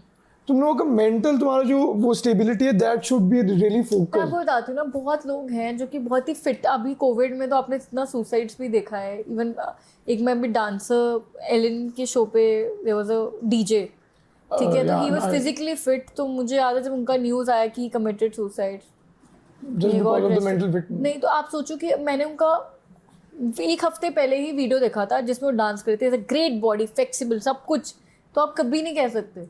So I don't think so there is one way to look at it. Of course आप physically active हो, आपको बहुत help करता है, of course आपकी diet अच्छी है, of course हर चीज़ help करती है, but it's okay to talk. मुझे लगता है कि बात करके कितना अच्छा लगता है। मैं अब यहाँ बैठी हूँ तो शायद मैं कभी भी अब इतना कोई पूछ ले, अब तो कोई पूछता भी नहीं है, बिकॉज आई थिंक आप पब्लिकली आपको जानता ही है, पीपल अज्यूम थिंग्स, तो अब कोई पूछेगा नहीं बेक कैसे चल रहा है, उनको पता है, वो देखते रहते हैं, अच्छा बेक में क्या चल रहा है, उनको पता है ये प्रोडक्ट निकाला है या कुछ कर रही है, या मेरी मैं कहाँ इवन मैं कहाँ घूम के आई, इवन फ्रेंड्स भी पूछते नहीं है कि आप तुम घूम के कहाँ आई है या क्या करा तूने वीकेंड पे, क्योंकि उनको, लोगों को ना आजकल अपने सोशल मीडिया पे हर चीज़ तो आप डालते हो, तो वीकेंड वो पहले के सवाल नहीं है कि यार वीकेंड पे क्या किया, फिर कहाँ गई थी, अरे पता ही है, अच्छा तू वहाँ गई थी ना, बस इतनी बात होती है, अच्छा तू वहाँ गई थी, मैंने देखा था तेरे इंस्टाग्राम पे। तो अब जो क्या है कि talking is a very important act. I think इतना इंपॉर्टेंट है कि ये बात करके आज मैं बैठी हूँ तो I am able to remember all the things. मेरे को वैसे, मैं रोज बैठ के थोड़ी सोचती हूँ कि मैंने क्यों किया था या मेरी लाइफ ऐसे क्यों थी। You don't look back. And it inspires people, like उनको असली पर्सनैलिटी का पता लगता है। You don't look back and think कि यार मेरे साथ ऐसा क्यों हुआ था, मैंने ऐसा क्यों सोचा। And now because I'm talking about it and I'm talking to you about it, तो मैं I can see। और मुझे लगता है थेरेपी में कैसा होता है कि हम ना कई बार एक थेरेपिस्ट करता क्या है, जो मेरी समझ रहती है, हो सकता है maybe I am wrong, I am just giving my perspective. मेरे लिए जो थेरेपिस्ट करता है मेरे पर्सनली, वो ये है कि जैसे आप सोचते हो एक तरीके से, हर बंदे का पैटर्न है कि मेरे साथ लाइफ में ऐसा हुआ तो मैं इन 3 तरीके से सोचूंगा। थेरेपिस्ट क्या करेगा आपको, और आप क्या करो, आप 3 बार ऐसी तरीके से सोच रहे हो, चाहे वो पॉजिटिव नेगेटिव कुछ भी हो, बट फिर आप जाके अड़ के वापस एक ही जगह पे आ रहे हो। This is a triangle that you form. और आप सोच रहे हो कि मेरे साथ तो ऐसे ही होता है, मैंने तो ऐसा भी सोच के देख लिया, आप सोचो मैंने सेकंड टाइम मैंने ऐसा भी सोच के देख लिया। तो थेरेपिस्ट क्या करेगा, वो आपकी बात सुनता है। थेरेपिस्ट डजंट डू एनीथिंग, वो आपको कुछ दवाई नहीं दे रहा उस टाइम पे, वो देखते कि आपका पैटर्न क्या है, फिर वो आपको बोलेगा नहीं यार तुम ना ऐसे चल के जाओ, इस पैटर्न ब्रेक करो कुछ। हाँ, तो वो कई बार होता है कि हम नहीं कर पाते खुद से, खुद हम बैठ के नहीं सोच पाते कि हमारे बायसेस क्या हैं, हमारा पैटर्न क्या है। सो आप उस तरीके से भी देख सकते हो कि कोई आपके लिए एक दूसरा एक एक पर्सपेक्टिव ला रहा है, एक दृष्टिकोण ला रहा है, जिससे आप उसको देख सको और एक दूसरा रास्ता ढूंढ सको। या आप देख सकते हो कि समबडी टू टॉक टू, कि यार मैं अब यहाँ बैठी हूँ तो आज मैं I am looking back at my life, I am looking back कि मैंने कितनी मिस्टेक्स करी। आज आप बैठे हो तो मुझे याद आया कि मैं बुली क्यों किया होगा, मैं आज सोच रही हूँ कि यार इसलिए किया होगा कि मे बी मुझे टेंशन, मतलब आज मेरा ये पर्सपेक्टिव है।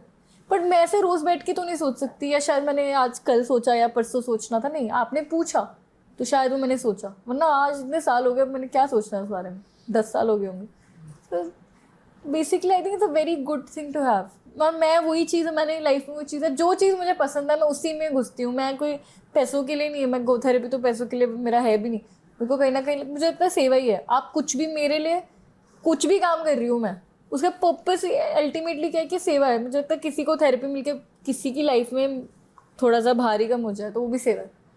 तो मैं बहुत बुरी एंटरप्रेन्योर हूँ अगर आप देखो तो। मैं इन टर्म्स ऑफ फाइनेंस, हाँ, मैं तभी बोलती हूँ, मैंने हमेशा अपने बिजनेस पार्टनर में कभी बजट्स पे कभी कुछ मैं नहीं हाथ लगाती। आई एम वेरी सर्टन कि हाँ क्या हो रहा है देखती हूँ मैं, बट मैं कहती हूँ यार ये तुम देखो। मैं अकाउंट्स भी मतलब मेरे पास एक्सेस नहीं होता कोई भी बिजनेस अकाउंट का, क्योंकि मुझे पता ना मेरी सोच थोड़ी अलग है, मेरी वो अभी भी वो सोच अलग है। तो मैं, और इवन हायरिंग में या किसी को फायर करना, तो मैं तो लास्ट पर्सन हूँ जिससे आप पूछोगे, क्योंकि मैं उसका पर्सपेक्टिव सोचने लग जाऊंगी। तो एम्पैथेटिक होना अच्छा है, पर जिस प्रोफेशन में हो ना वो बैकफायर भी कर जाता है। वो मैंने अपने फर्स्ट बिजनेस में सीखी है। हार्श डिसीजन लेने बहुत इंपॉर्टेंट है। तो वही बात है, तो वो चीज़ बैलेंस करने के लिए भी मैं this is evolving, I am learning how to. कभी नहीं भी हो पाता, कई बार ऐसा और सिचुएशन में आ जाती हूँ जहाँ पे वो चीज़ नहीं हो पाती। How you take the Drishti out from that Drishti entrepreneur और Drishti from Sarvani, how can you take them out, ऐसा नहीं हो सकता। तो फंस जाती हूँ कई बार।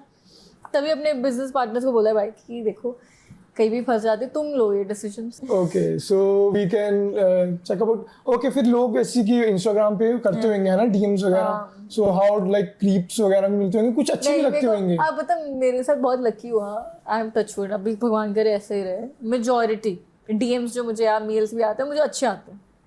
मुझे अभी पीछे आया, मैंने अपनी फैमिली ग्रुप में शेयर किया, मुझे किसी ने ना अपना प्रोफाइल, अपना मंथली अर्निंग और कोई डॉक्टर है, उसने कहा मुझे शादी करनी है, मतलब लिटरली मुझे।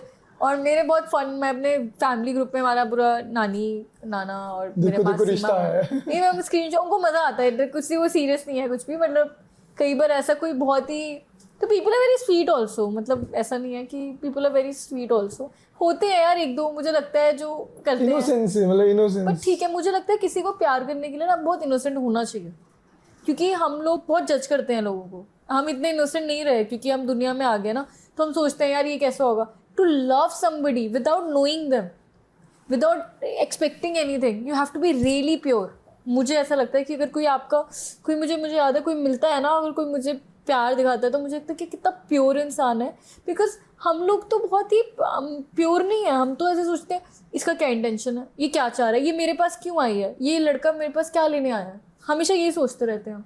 तो हमें प्यार या किसी का फैन बॉय या गर्ल बनने का टाइम का मिलता है। तो वो अगर आया है कोई, मुझे पीछे इतने अच्छे अच्छे लोग मिले हैं, तो मैं सोचती हूँ they are the purest souls, क्योंकि किसी को बिना एक्सपेक्टेशन के, बिना किसी चीज़ के to love somebody you have to be like that. Creepy stalkers नहीं हाँ फेस हुआ हुए? वो भी। हाँ, शुड आई टॉक अबाउट? या यू शुड, व्हाई नॉट? अरे हुआ क्या, मैं बताती हूँ। मैं ऑफिस होती हूँ तो मेरे घर पे किसी ने फ्लावर्स भेजे, तो एक बार आया मेरे क्योंकि ना मुझे कुछ ना कुछ कैसे कोई ब्रांड कुछ ना कुछ आता रहता है। तो मेरे मदर को फ्लावर्स आए, तो मम्मा को लगा क्योंकि हम सरवानी में स्कूल के साथ टाई अप हैं जिनमें बच्चों को हम इंटरेक्शन करवाते हैं, तो उन्होंने भी मुझे एक दो बार फ्लावर्स वगैरह भेजे हुए हैं। फ्लावर्स मेरे मदर ने आके रख लिए, कोई बात नहीं। मैं घर आई तो मैंने देखा किसी लड़के से थे, रैंडम कोई लड़का है, एड्रेस कहाँ से ढूंढा, मैंने देखा, मैंने कोई बात नहीं, मैं कुछ नहीं बोली, मैंने चलो once in a while the thing, birthday पे तो होता है बट ये तो रैंडम था। अगले दिन मैं आई, फिर रोजेस पड़े हुए हैं एंड वो टेबल पे, मेरे डाइनिंग टेबल पे पड़े हैं, और मैंने फिर कार्ड खोला एक्सपेक्टिंग कि ये वही रैंडम लड़का है, एंड उसमें लिखा हुआ है कि आज रात को 10-11 बजे मैं आपके घर के बैल्कनी पे आऊँगा, सिर्फ आपकी आंखें देखने, सिर्फ आपकी आंखें देखने, ठीक है। और ये लड़के का नाम लिखा हुआ है और ये रखा हुआ है। मैंने घर पे बुलाया, मैंने मम्मा ये क्या है, इतने तेरे फ्लावर्स आए। मैंने कहा मैं पढ़ा नहीं इसमें क्या लिखा है, नोट पर। कहते नहीं, मैंने कहा मेरे पापा आने वाले थे, विद इन 10 मिनट्स मेरे पापा आ गए। मैंने वो फिर अपने रूम में लेके गई और मैंने वो देखा, और मैं ऐसे इंसान हूँ कि ऐसा हुआ, मैंने घर पे बता दिया, फिर मैं भूल गई। मेरे घर पे कोई नहीं, सब सो गए, अब रात के 10-10:30 होंगे, 11 बजे शायद उसने लिखा था, मैं रूम में हूँ, 11 बजे घंटी बजती है घर की। अब आप ये सोचो कि 11 बजे घंटी बजे, और मेरे घर के है बड़े आलसी, सब हम पंजाबी लोग हैं, वेरी वेरी आलसी, कि कोई उठा ही नहीं। एक बार घंटी बजी, कोई उठा ही नहीं, दोबारा घंटी बजी, तो मैंने देखा कि वो पापा कहते कौन है मेरे पापा का नीचे रूम में, वो कौन है। अब मैं पैरानॉइड होगी, जैसी घंटी बजी मुझे याद आया, शिट 11 बजे आना था। तो बस कुछ नहीं हुआ, इसमें भी देखो कि मेरे ना फादर फिर जाते हैं डोरबेल में, है कौन, कोई घर पे था भी नहीं और कोई देखने के लिए, तो डोरबेल में मेरे पापा जाते हैं तो 2 लड़के होते हैं, एक लड़का बिल्कुल इज़ वेरी टॉल 6 फीट, अब मैंने तो ऐसे देख रही हूँ विंडो से, मैं बाहर नहीं जा सकती, उसने पूरी अपना जैकेट सी पहनी हुई है, वेरी टॉल। तो वो बोलता है मेरे, और एक बाइक पे है लड़का दिख रहा है मुझे, तो वो मेरे पापा को बोलता है कि हाँ, पापा कहते हैं हाँ जी क्या काम है, तो वो बोलता है कि दृष्टि से मिलना। आप ये सोचो कि my father being a Punjabi father, तो मेरे फादर इस टाइम पे अगर उन्हें पता चल जाए या उन्हें पता होता कि ये 11 बजे लड़का आया है मेरी बेटी से मिलने, तो वो तो गया था लड़का, इट वो लाइक फिनिश्ड। बट क्योंकि वो मेरे पापा हैं, क्योंकि वो जानते हैं कि दृष्टि को कोई मिलने आया है, क्योंकि यहाँ पे कई बार बच्चों के एडमिशन के लिए मेरे पास आता है या कोई भी कुछ ना कुछ के काम से आ जाता है, तो बीइंग अ पंजाबी फादर, मेरे फादर ने तब भी कुछ नहीं कहा। मेरे पापा ने कहा देखो ये टाइम नहीं है, काम के लिए आना है तो आप कल सुबह आना, और मेरे पापा घर आ गए। फिर दोबारा बेल बजी कि नहीं? फिर नहीं बजी बेल? नहीं, उसके बाद भी कोई इंसिडेंट हुआ, उसको काफ़ी समझाना पड़ा लड़के को, उसने फिर छोड़ा पीछा घर का मेरे। बट आप ये सोचो ना कि मैं अपने फादर के लिए भी देखती हूँ कि वो फादर जिनको मैं स्ट्रिक्ट रहे हैं मेरे फादर ना बहुत ज़्यादा, तो अगर ये उनको पता होता कि वो फ्लावर्स आए और मेरी मदर ने डिस्प्ले पे तो रखे ही हुए थे, तो फिर तो बहुत बड़ा सिचुएशन बनता। बट मेरे लिए वो लर्निंग ये था कि मेरे फादर ये समझते हैं कि मेरे बच्चे के पास इसके पास, क्योंकि मेरे पेरेंट्स को नहीं पता कि उनके लिए फेमस या ये भी पब्लिक फिगर अभी बनी है, और उनके लिए सरवानी का पता है उन्हें कि ये सोशल लाइफ में रही है, इसके पास कोई ना कोई आता रहता है, कभी कुछ भी, इवन मेरे पास फ़ोन भी आते हैं, कोई केस हो जाए तो कोई कभी फ़ोन कर देता है कि मेरे कोई डोमेस्टिक हेल्प, कुछ भी ऐसे आते हैं। तो मेरे फादर को ये रियलाइजेशन पहले है, बाद में वो पंजाबी वो फादर वाली है, उससे पहले वो थी। मेरे लिए वो एक अच्छा इंसिडेंट था। उसके बाद ऑफकोर्स क्रीपी तो वो हो ही गया था, क्योंकि वो अगले दिन भी आया मेरे घर के बाहर।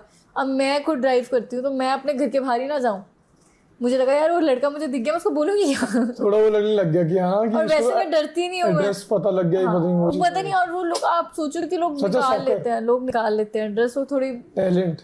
हाँ, और वो बस वो आता रहा, वो 1-2 बार उसने मेरे घर पे, मतलब ऐसा था, उसको समझाया फिर हमने बहुत प्यार से। अभी भी स्टॉक करता होगा वो for sure, I don't know. हाँ, बट मतलब पता नहीं है, देखो आप ऑनलाइन स्टॉक करना इज वेरी डिफरेंट थिंग, ठीक है, बट आप किसी घर के आगे आना तो बहुत ही डिफरेंट, बहुत स्केरी हो जाता है। तो हुआ ऐसा भी, ठीक है, वो भी एक अच्छा एक्सपीरियंस है, मतलब वो तो that is part and parcel of being in the public eye. जैसे कि ये लोग अब चीट करते हैं रिलेशन में, है ना, सो व्हाई डू यू, क्या आपको लगता है कि लोग चीट क्यों करते हैं रिलेशन में अगर कोई सीरियस चल रहा है? मुझे नहीं पता, कोई तो मैं चीट, मेरे पे देखो, मैं कोई इतने रिलेशनशिप में रही नहीं हूँ, तो मेरे पे कोई चीट हुआ हो या मैंने किया हो, और मैं वो चीज़ ऐसी है मैं समझ नहीं पाती हूँ। मुझे लगता है लोग बहुत बोर हो जाते हैं इसलिए एक दूसरे से, और मुझे लगता है कि, और दूसरा कारण जो मैंने अपने फ्रेंड्स में यहाँ समझा है वो ये होता है कि जैसे कोई रिश्ता ख़त्म होने वाला होता है ना, तो वो ये सोचते हैं कि उसके हार्ट ब्रेक से बचना चाहते हैं, तो शायद वो इसलिए चीट कर के निकल जाते हैं। मैंने बहुत लोगों को देखा है जो जंप करते हैं from one relation to another just because वो एस्केप करना चाहते हैं, वो बीच का जो पार्ट होता है ना, टू हिट बैक एंड सी कि शिट यार ये हो गया मेरे साथ या मेरा दिल टूट गया। सो वो सोचते हैं कि वो सामने वाला मूव ऑन करे उससे पहले मैं मूव ऑन कर दूँ। I don't know, cheating personality कहेंगे उसको, क्या कहेंगे मुझे नहीं पता, बट मैंने ये पैटर्न देखा है, जो लोग बहुत ज़्यादा डेट करते हैं वो बहुत जल्दी जंप करते हैं। मतलब ऐसा होता है, मैं सोचती हूँ कि ऐसे कैसे होता है कि आप एक को डेट कर रहे हो और आपको एकदम से अगले महीने आपका ब्रेकअप हुआ है और आपके पास सेकंड ऑप्शन होता है, तो वो सेकंड ऑप्शन कहाँ से आता है? बेस्ट फ्रेंड कहीं ना नहीं, वो मुझे तो सेकंड ऑप्शन हमेशा होता है आपके पास। जब आपका मतलब फर्स्ट ऑप्शन जब आप जिसके साथ होते हो, इट मीन्स कहीं ना कहीं आपके पास बैकअप प्लान होता है, वरना मुझे नहीं लगता इतना आसान है। लोग बैकअप प्लान लेके चलते हैं, जो कि नहीं चलना चाहिए, बहुत ही गलत है मुझे लगता है। या तो बी इन इट और don't be in it, I think that's the thing. तो वो क्या मेंटालिटी है, I think cheating is very, जो करता है ना उसको तो जो जिस पे वो चीट करता है उस पर तो बहुत इम्पैक्ट पड़ता ही होगा, पर मुझे लगता है जो करता होगा ना उसको रियलाइजेशन नहीं है, उसको रियलाइजेशन नहीं है वो कर क्या रहा है या कर क्या रही है, बट मुझे लगता है उस पर भी बहुत असर पड़ता होगा इस चीज़ का। मैं समझ नहीं सकती हूँ, मैं बहुत ही मैं रही ही नहीं इतना रिलेशन, तो मैं बोल ही नहीं सकती। How important is skin care? बहुत इम्पोर्टेंट है मुझे, मेरे लिए ऐसा है कि मुझे लगता है कि अपना एक सेल्फ टाइम होता है ना, मी टाइम, वो भी मेरे लिए एक स्किन केयर का ही पार्ट है। मुझे जब मैं अपने रूम में अपने अकेली बिल्कुल अपने साथ, तो वो जब भी पूरा दिन आप आते हो और थक के पता नहीं क्या क्या हुआ है आपके साथ ऑफिस में, कभी कुछ ना कुछ चलता रहता है, कोई स्ट्रेस भी है, तो वो एक टाइम होता है जिसमें आप एक ऑटोमेशन पे चल रहे होते हो, क्योंकि मुझे पता है मैंने ये करना है, फिर मैंने ये करना है। तो एक मी टाइम है, बहुत मेरे लिए तो बहुत ही थेरेपेटिक टाइम रहता है स्किन केयर का जो टाइम है, so where I feel the most calm. बहुत अच्छा लगता है और मुझे लगता है कि हेल्प भी होती है, आपको अच्छा भी लगता है, you feel better about yourself. Steps किसी को फॉलो करनी हो, लाइक लड़का एंड लड़की दोनों अगर हम करें? देखो, मैं हमेशा कहती हूँ कि 3 चीज़ें हमेशा करनी चाहिए, that is cleanse, moisturise and protect. उसके बीच में लोग 10 स्टेप्स डालो, 7, मुझे लगता है वो ज़रूरत नहीं है। यू डोंट नीड 7 स्टेप्स और 10 स्टेप्स। हाँ, कभी कभी मैं भी अब आई हैव द टाइम और मेरा मूड कर रहा है, अच्छा म्यूज़िक लगा लिया और मैं साथ में कर रही हूँ, बात अलग है। बट एक जो सबसे इम्पॉर्टेंट है ना, लोग क्या कर रहे हैं, पहला जो स्टेप है वो क्लिनजिंग है, मतलब आपका मुँह का धोना, उसको क्लीन करना, एंड उसको बहुत ही ज़्यादा मतलब बिल्कुल ही इंपॉर्टेंस नहीं देते, कि जैसे कोई इंपॉर्टेंट ही नहीं है कि आपने मुंह धो लिया और बस नेक्स्ट स्टेप मॉइस्चराइज करा या सनस्क्रीन या सिरम लगा लिया। सिरम इज़ अ ट्रीटमेंट, कोई प्रॉब्लम है, आप कुछ करना चाहते हो तो ट्रीटमेंट है, but cleansing is the most important step. क्यों? क्योंकि अगर आपका क्लीन ही नहीं होगा फेस, तो आपका पेनिट्रेट कैसे करेगा प्रोडक्ट। और सबसे पहली बात है, लोग मुझे बोलते हैं हमारे ना एक्ने 1-2 रहता ही है, हमें एक्ने है, पिंपल्स 1-2 हमेशा रहते ही हैं, दैट इज़ माई थिंग। तो मैं उन्हें बोलती हूँ कि नहीं यार, तुम पहले सिरम लगाने लग जाते हो या पहले तुम एक्ने का ट्रीटमेंट देने लग जाते हो, आप उससे पहले देखो कि व्हाट यू कैन चेंज। बहुत लोग क्या करते हैं, जब मुंह धोते हैं तो वो क्या करेंगे, बस बिल्कुल कहते हैं ना फॉर्मेलिटी के लिए धो रहे हैं, they don't even take out 30 to 45 seconds to clean. और मुझे लगता है सबसे इंपॉर्टेंट स्टेप है, आधा अगर आप क्लीनिंग अपने फेस की अच्छे करो तो आधा जो आपका स्किन केयर का इशू वैसे ही खत्म हो जाएगा। जिसके 1-2 पिंपल ब्रेकआउट्स हो रहे हैं वो मुझे लगता है अपने आप मिनिमाइज हो जाएंगे। तो क्लिनजिंग को बिल्कुल भी ध्यान नहीं दिया जाता। अब जब मैंने बेक स्टार्ट किया था तो सबने मुझे बोला एक क्लिनजर बना दो, क्लिनजर तो बहुत है मार्केट में, आप एक बना दो और वो कह दो फॉर एवरीबडी। मैंने कहा नहीं, मैंने 5 क्लिनजर्स निकाले फर्स्ट टाइम जब हमने बेक लॉन्च किया, 5। तो मुझे बोला 5 क्यों बना दिए यार। तो मैंने ये सोचा कि मैंने कहा यार, अगर मुझे एक्ने का इशू है तो मैं आपको सैलिसिलिक क्लिनजर दूंगी ना, और अगर मेरी ड्राई स्किन है तो मैं आपको सैलिसिलिक क्यों दूंगी, तो मैं आपको हेलुरोनिक दूंगी। तो हमने एक अलग अलग क्लिनजर स्किन टाइप समझना जरूरी है। हमारा 12% हेलुरोनिक क्लिनजर है। अगर आपकी ड्राई स्किन है तो आपको चाहिए कुछ हाइड्रेटिंग चाहिए, बिकॉज आपका ड्राई स्किन है, आपको चाहिए कि आप फर्स्ट स्टेप में हाइड्रेट, तो आप हेलुरोनिक लगाओगे। बट अगर आपको एक्ने का प्रॉब्लम है, आपको पता है आपकी एक्टिव एक्ने है, तो फिर आप हेलुरोनिक क्यों लगाओगे, आप सैलिसिलिक लगाओ ना। तो वैसे अब मेरे मदर को ना एक्ने का इशू है ना कुछ है, तो वो कहते हैं कि बेटा मेरे को कौन सा, तो हमने उनके लिए रेटिनॉल फेस क्लिनजर बनाया, कि जो रेटिनॉल उनके आगे एक्टिव्स में, वैसे मॉइस्चराइजर में, उनके सिरम में है, तो हमने उसको थोड़ा 5% हमने उसमें डाल दिया एक उनके फेस वॉश में, क्योंकि फेस वॉश में हम हाई परसेंटेज डाल भी सकते हैं, क्योंकि फेस वॉश पेनिट्रेट नहीं करता है, ऊपर ऊपर ही रहता है। तो हमने फेस वॉश बनाया। तो मतलब मुझे था कि एवरी कंसर्न के लिए दूसरा क्लिनजर, या अगर आप एक्टिव लेना चाहते हो क्लिनजर, अगर आपके एक्टिव है क्लिनजर में, तो मुझे लगता है सबसे इंपॉर्टेंट बात यह है कि कम से कम 60 सेकेंड्स तक तो मसाज करो। क्योंकि अगर एक्टिव नहीं है, मान लो अगर आपका क्लिनजर है जिसमें कोई एक्टिव नहीं, जैसे हमारा चारकोल क्लिनजर है उसमें कोई एक्टिव नहीं है, तो वो आप 30 सेकेंड्स कर लो, कोई बात नहीं है। बट अगर आपकी एक्टिव है, एक्टिव का मतलब है कोई ऐसा इंग्रेडिएंट है जैसे सैलिसिलिक हो गया, रेटिनॉल हो गया, तो वो आपको मसाज करके लगाना चाहिए। I think that is very important कि टाइम तो दो ना उसे काम करने का। मुझे लोग बोलते हैं, मैंने सैलिसिलिक फेस वॉश जैसे लोगों को देती हूँ, वो कहते हैं मेरा ना एक्ने नहीं सॉल्व हो रहा, मुझे कुछ फ़र्क नहीं पड़ रहा। मैंने कहा यार कैसे लगाते हो तुम? तो कहते हो जैसे जैसे। मैंने कहा उसमें टाइम मिलेगा सैलिसिलिक को कुछ काम करने का, the ingredient needs to work, कोई मैजिक थोड़ी है। तो you need to have at least 60 seconds of massage तो करो। I think cleansing for me is very important. मैं क्लिनजिंग में डबल क्लिनज करती हूँ कम से कम, जब मैं आती हूँ घर तो मैं हमेशा डबल क्लीन, मैं एक बार दूंगी फिर मैं दोबारा धोती हूँ, because I want the face to be very clean for me to add any serum और moisturiser to my face, so that they can add. हाँ, क्लिनजिंग इंपॉर्टेंट है। मुझे लगता है अगर कुछ किसी दिन मेरा कुछ करने का मन नहीं है तो मैं सिर्फ मुँह ही धो लेती हूँ 2 बार, कि मुझे है कि मेरा face I should be very clean. क्योंकि अगर आपको क्लीन ही नहीं है, मैं देखती हूँ लोगों का फेस क्लीन नहीं होता, और लड़के, मैंने बहुत लड़कों को देखा तो ऐसे मुँह धोते हैं जैसे तो आई थिंक सो ये वेरी इंपॉर्टेंट है cleansing. Second, moisturise is very important. अगर आपको लगता है कि नहीं आपका मॉइस्चराइजर बहुत ऑयली फील कर रहा है तो you can always take a gel moisturiser. हमारे पास जेल, हमने तो एक ऑयल फ्री मॉइस्चराइजर भी बनाया है. That is only for if you have a very oily skin. तो आप मॉइस्चराइज करें. प्रोटेक्ट का है कि आप सनस्क्रीन लगाएं. मतलब मुझे लगता है 2 या 3 स्टेप बहुत है. उसके बाद जो हर कोई आजकल सिरम की तरफ जा रहा है बिकॉज लोगों को ट्रीट करना कोरियन है. स्किन ग्लास ब्यूटी के वो बहुत हाँ, ना कोरियन प्रोडक्ट. तो अभी आप ये देखो कि जैसे मैं बात करूँ सिरम्स की, हर कोई ट्रीटमेंट चाहता है कि जैसे हम, मेरे को तो हमेशा बचपन में बताया गया था यार कि ट्रीटमेंट से बेटर अच्छा है प्रिकॉशन. तो जब मैं आपको बोल रही हूँ कि आप क्लिनजिंग अच्छे से करो कि जिससे आपके एक्ने के चांसेस कम हो, आप देखो आपका पिलो केस साफ है नहीं है, तो फिर आपको ट्रीटमेंट कम करना पड़ेगा. बट आजकल की मेंटालिटी क्या है कि कोई, मैं किसी को बोलती हूँ ना ये क्लिनजर यूज़ कर, मैं अगर किसी को थोड़ा बहुत एक्ने है तो मैं उससे कहूँगी यार सैलिसिलिक सिर्फ क्लिनजर ले ले. नहीं यार तो सिरम दे दे. मैंने कहा पहले क्लिनजर तो लगा. क्योंकि everybody has this mentality of treatment कि मुझे ट्रीट करना है. बिकॉज आप प्रिकॉशन तो ले, अगर आप ऐसा अपना फेस का रखो, आपने क्लीनिंग इतनी अच्छी रखो कि आपको एक्ने कम से कम हो, तो आपको ट्रीट भी कम करना पड़ेगा. बट हम सीधा क्या करेंगे, हम सीधा सिरम लेते हैं. हमें ज़रा से पिंपल्स हैं, हम नहीं देखेंगे कि 2-3 पिंपल्स हैं, इसका हम देखें कॉज क्या है, क्या डाइट पे है या कुछ है, हम सीधा सिरम लेंगे. सो आई बिलीव कि पहले 3 स्टेप जो कि बेसिक स्टेप हैं वो क्लियर होने चाहिए. उसके बाद आपका मन करता है कि यार मुझे ग्लोइंग चाहिए, मुझे मेरी रिंकल्स आ रहे हैं, मुझे एंटी एजिंग चाहिए, तो फिर then you add your serums, then you add anything that you want to pamper yourself. मेरा जब मूड करता है तो मैं तो प्रॉपर उसको शीट मास्क भी लगाती हूँ, मैं प्रॉपर हर चीज़ करती हूँ. तो that for me that is self care. But मुझे लगता है बेसिक्स अगर आपने क्लियर रखोगे, आई थिंक वो बहुत अच्छा है. क्लिन्स करें, मॉइस्चराइज करें, और अगर धूप में सुबह उठे हैं, जाना है धूप में या नहीं जाना, आप एक सनस्क्रीन जरूर लगाएं. It's important for like both men and girls, right? Everybody, I think बहुत दोनों के लिए बहुत ज़रूरी है. मुझे बहुत लोग बोलते हैं हम तो कुछ नहीं लगाते, हमारी तो, लड़के स्पेशली बोलते हैं कि हम तो कुछ नहीं लगाते, हमारी तो स्किन बहुत अच्छी है.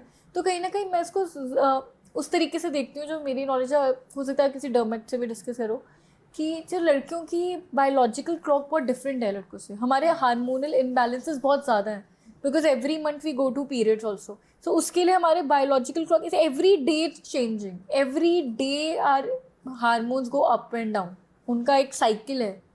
तो वो चीज़ अगर हमारे साथ होती है वो लड़कों के साथ नहीं होती है. तो डेफिनेटली हम ज़्यादा प्रोन टू ब्रेकआउट्स हैं बिकॉज ऑफ अ हार्मोन्स. तो मुझे लगता है कि हाँ ये डिस्कशन हो सकता है कि हाँ लड़कों की बेटर है. मुझे ऐसा नहीं लगता कि लड़कों की बेटर है. मुझे लगता है हाँ हो सकता है कि ब्रेकआउट्स के जो सिनेरियोज हैं वो कम होते होंगे. बट आजकल तो जैसे डाइट है, and specially people who take lot of protein, diet का बहुत इंपॉर्टेंस है. हाँ आप देखो, मेरे पास अभी पीछे लोग पूछते रहते हैं, जैसे somebody who takes lot of protein, उनका बैक एक्ने हो जाता है. तो वी हैव दिस सैलिसिलिक का और green tea, we have this body cleanser कि मुंह के लिए तो हमारे पास है ही फेस क्लिनजर, बॉडी पे भी आप यू कैन पुट लोशंस हैं, क्लिनजर्स. क्योंकि लड़कों में इश्यूज आ रहे हैं शायद पहले, क्योंकि डाइट ऐसी है, लोग एक्स्ट्रा प्रोटीन भी ले रहे हैं, डाइजेस्ट नहीं हो रहा बट ले रहे हैं. बहुत सारे इश्यूज हैं. आई थिंक अभी दोनों का ही है, और everybody wants to do something for their self. और ये मुझे लगता है ये एक ऐसी चीज़ है जो आप अपने लिए करते हो. राइट. सो कोई आपका एडवाइस दोगे अपनी छोटी दृष्टि को? अगर कुछ एडवाइस नहीं, मतलब क्या, अगर कुछ skin care advice, skin care भी नहीं, और वैसे भी कि कुछ जो मिस आउट कर दे कि काश कि तू ये सोच सकती थी, हाँ ये कुछ. स्किन केयर एडवाइस तो मैं दूंगी कि जितना जल्दी, मैं बस वो कहती थी कि अगर मैं और जल्दी कर पाती, मैंने काफ़ी जल्दी, मेरे को लगता है मैंने, क्योंकि you were prone to pimples. हाँ मैं सोची थोड़ा ज़्यादा जल्दी तो और better, but I think it's never too late. And what about life advice? Life advice मैं अब कहूँगी कि Rishi, everything will fall into place. Enjoy, little bit enjoy. I have not enjoyed very much. I think जब मैं बहुत ज़्यादा, I was always focus on कल क्या होगा, what is there to come, कल कैसे करना है. आज का नहीं सोचती थी मैं, कल का सोचती थी, कल का सोच के आज पे काम करती थी. तो मुझे लगता है कि आई वॉन्ट टू से कि नहीं, थोड़ा बहुत learn to be relax, learn to live a little. So that is something. और अगर फ्यूचर में 10 साल या 15 साल जाते हैं, where you want to go, और where do you see yourself, like क्या, what's your main goal? Yeah. What do you manifest, right? Yeah.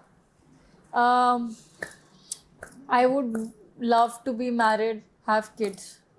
That's one thing which I want. I wish I am in a very happy place. I'm happier than I am today. That is something which I feel.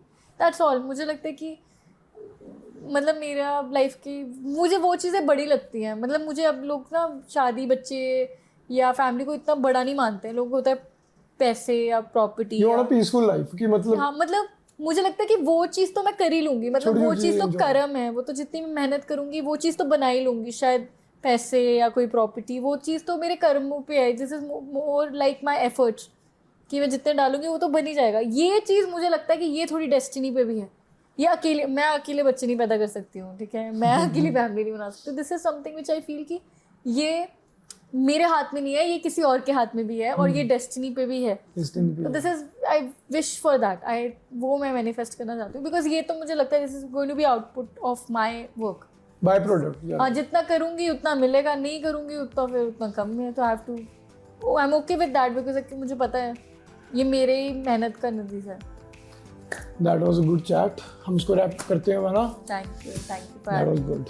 So hi guys, hope आप लोगों को आज का episode बहुत अच्छा लगा। So it took a lot of effort to shoot this episode and to bring it to you. बस subscribe करना and do support your own Tushar Sharma.